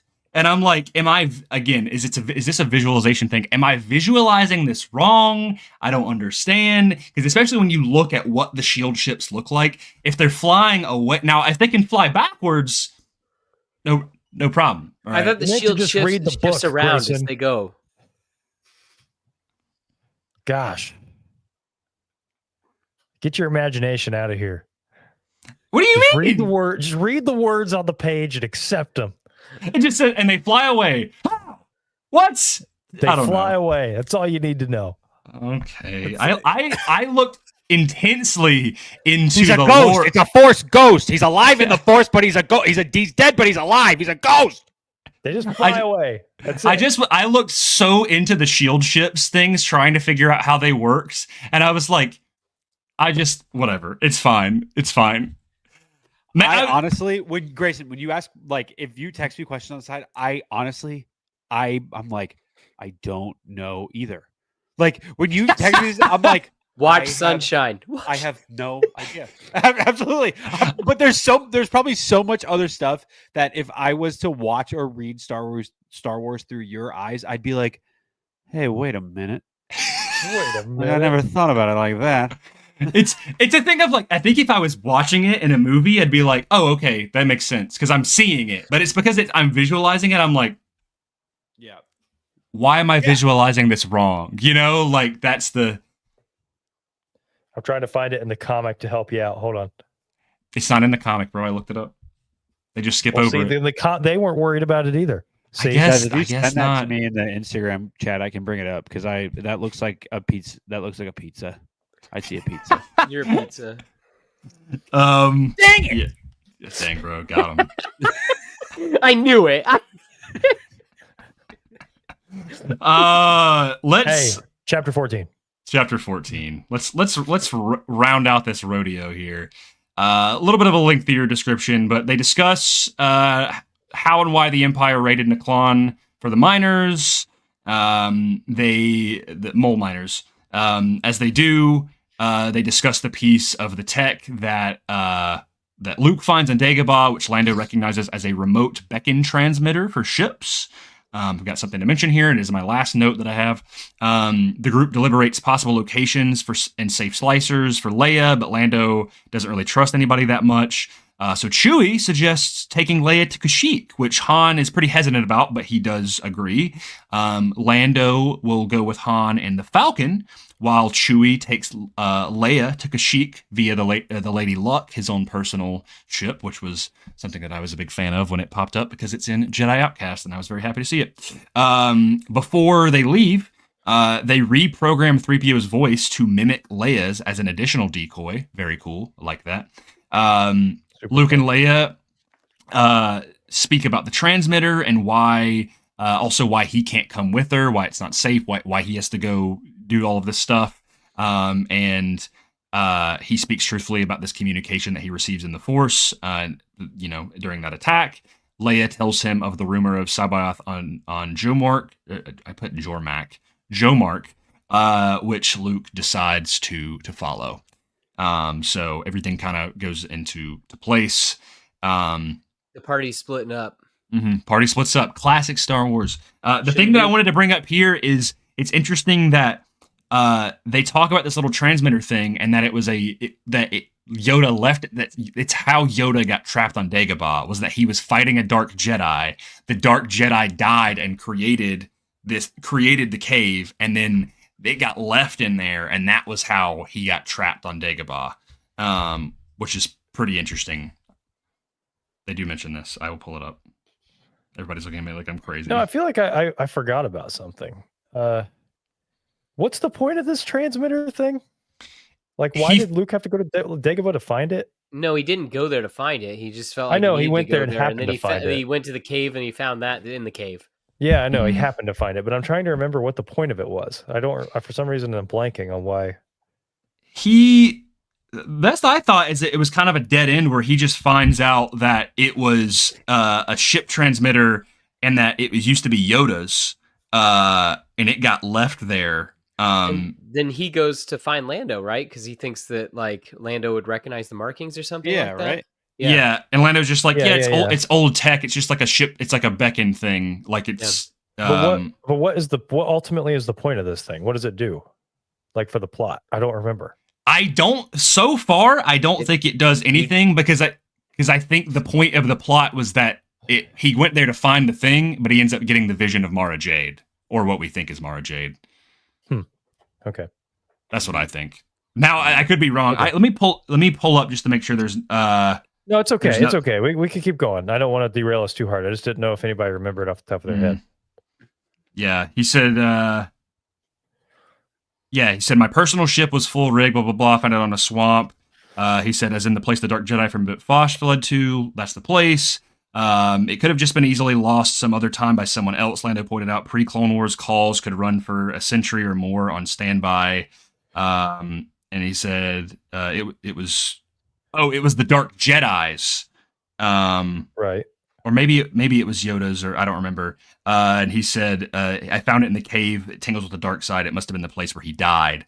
So I guess they're just setting up more Dark Jedi stuff. And it's just kind of like, okay, here's a little thing. But it says, yeah. Again, we can move on. I was just, yeah. Okay. No, I it's a good question, because I was also like, Chapter 15, the protagonists, they split up. Luke goes to Jomark, while Leia and Chewie transfer onto the Lady Luck for Kashyyyk, and the rest on the Falcon, which includes 3PO. Lando makes a plan to send out some fake Leia transmissions, and then make contact with Talon Karrde as a backup plan in case Leia is spotted on Kashyyyk. And plus to learn more about this Imperial head commander, which they've of course been catching wind of vicariously. And also for Lando to figure out what happened to his mole miners. We switch to Pelion, and the Imperials. He updates Thrawn about the deployed probes. Thrawn, through a lot of measures, which is very cool, he's able to deduce that the strategy based on the time it took between the transmission and when they were, like, how much time they were actually docked, the ships were docked, that they basically who was with who and what would make sense and things like that. Like, Han and Leia wouldn't switch over to the Lady Luck because they would be less defended, so it has to be this combination. Really cool stuff. On the other end, they make a plan to fake intercept Luke before he reaches Jomark. Any thoughts? Real quick, I looked that up because it was bothering me. Evidently, that beckon call thing is a plot line that is not picked up until the Thrawn duology. Is that the Vision of the Future, Spectre of the Past? It's they don't say the name of it. They just say Thrawn duology. But evidently, do you care? Do you want me to tell you? I won't have to say. It involves Karrde. It involves Talon Karrde. And so it's a plot thread that doesn't get picked up till then. I guess narratively, it's just Is that where he it's just a dresses up vehicle. like Boba Fett? No, that's are you talking about Thrawn dresses up as Jodo Cast for a hot second, and I'm like, I don't understand. I've never but that's in the Galactic Civil War. That's not even in this time. Yeah. But I looked that up as well. That's we jump to our final chapter, chapter 16. Not of the book, but of our recap thus far. Luke, as he's heading towards Jomark, he's yanked out of hyperspace. And he sees a freighter that is under siege by a Star Destroyer, which is the Chimera. And off in the distance, there is an interdictor cruiser assisting. Rebels fans, interdictor cruisers, very cool. This is the first time they appeared. Luke does some very fancy flying, does some diving, does some twisting to get out of the mass shadow of the interdictor, all of this stuff. Really cool, fancy flying, son of Anakin Skywalker right there, and he's able to get out of the tractor beam using some proton torpedoes and jump to hyperspace. We switch over to the Imperials. Very cool moment here. Thrawn corrects the error that was made, where he goes up to the officer that was, or the whatever this little guy is, this Imperial controlling the tractor beam, and he swiftly deals with the error.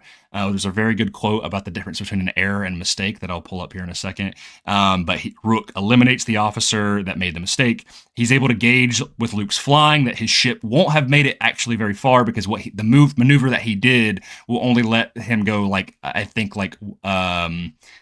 like they say a specific distance, like a parsec or something like that, before it'll fail. So they track the vector that he jumped to hyperspace in, and instead of handling it themselves, he puts out a bounty for anybody in the nearby area to specific organizations for him. Yes, very cool. Very cool stuff.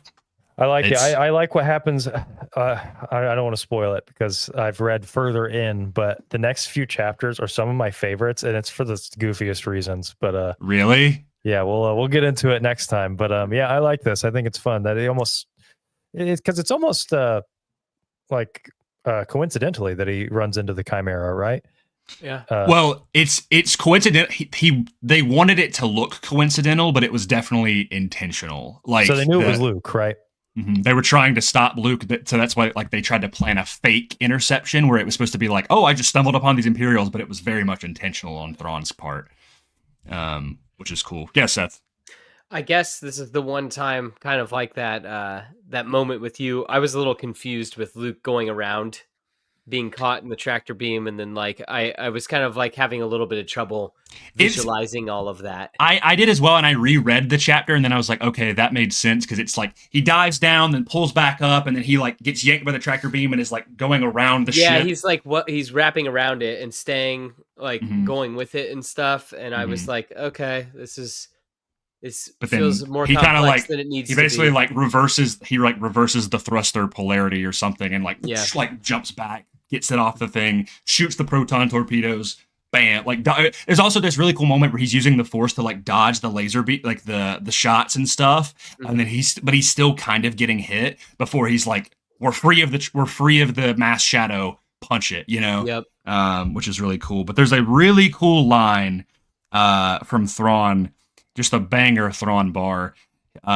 He says, do you know the difference between an error and a mistake, Ensign? Is it ensign? Ensign? I believe ensign. Ensign? Ensign? I don't know. I don't know. Okay. Maybe. I don't know. And the officer replies, no, sir. Thrawn says, anyone can make an error, Ensign, but that error doesn't become a mistake until you refuse to correct it. And he says he raised a finger and almost lazily pointed. Pelion never even saw Rook move.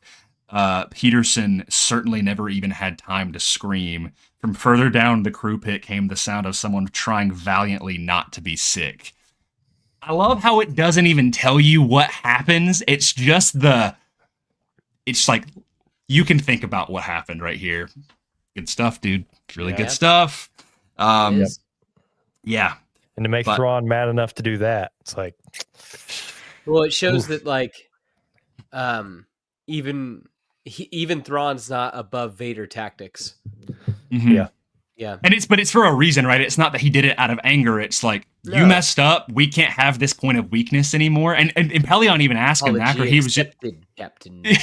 yeah, it's like Vader was temperamental, but Thrawn is very much like, I can't have this weakness. And Pelion asks, but you knew where Luke was going anyway. And he was like, we can't afford to if we want to win, we can't afford mistakes like this, you know? So it's cool stuff.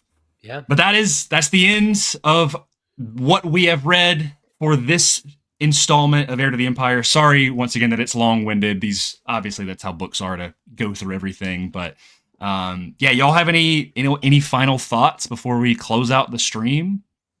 This is awesome. I'm glad we're finally covering these. Mm-hmm. Yeah. It's nice that we got one that is a little bit more fun. The last one was a little bit of a schlock to get through. Well, Dark Disciple and Living Force took a toll on Seth over here. They did. They took a little piece of me. So yeah. Yeah, it's just good stuff. I'm glad that y'all are enjoying it, even rereading it or experiencing it. But it's been so long that like it's yeah. So I'm pumped. I hope everybody in the audience is enjoying it. We will be back hopefully early December to finish out Heir to the Empire before we then transfer into Dark Force Rising. Very excited. Yeah. Any last things we need to say before we close out? Any comments we need to bring up? Anything like that? Go check out Mortis FM. He's great. Yeah. Hey, go check out Beyond the Dune Sea. Buy their merch. Well, you need to check out Will of the Force. Puts us all to shame. Yeah. Well, I could say Beyond the Dune Sea, but only watch the right side of the screen because that's the side that Seth's on. Unless you are too balanced on the Connor side, then watch the Connor side, right? Isn't right? Right? I don't Something know. like Watch that. both of them. Watch everybody. Have some fun, people. It's all love around here. And do some physics. Why don't More you? importantly, read some books. That's the whole point of these things. This has been so much fun. Go out, buy a book, buy an audio book, support the creators of these things. Go get them signed if you have an opportunity to do so. But man, I think it's something that's a little lost today. I know not everybody reads as much as we probably should, but this is a great opportunity and a great excuse. Pick up a book, get to reading. It's good for you. And you get to discover some awesome stories that maybe you wouldn't have otherwise. Like, man, how did I go my whole life without reading these? They're so awesome. So I agree. Fill up those bookshelves, people. And as I was telling Grayson the other day, when you have a full bookshelf of books you haven't read, it's not a chore list. It's a wine cellar. It's there for you. Yeah. It's there for you for the right occasion where you can just pull them out and enjoy yourself a nice story. Mm-hmm. So there you go. Well said. Connor's the wizard here. Well, Seth's done. He gets enough of my nonsense most of the time. He's like, I'm out. See ya. We will be back in soon time. I don't know. I'm saying soon time. Soonish. Is that Death Troopers? It is Death Troopers. I was like, I think I have a Star Wars book nearby. I'm looking for that copy right there. Yeah, I need to get that. Yeah. May the Force be with you all. And remember, if it's not in our archives, doesn't exist? It doesn't exist. Were you setting me up? Did you want me to say it? I don't know. I thought I set it up. Did I not set it up, Will?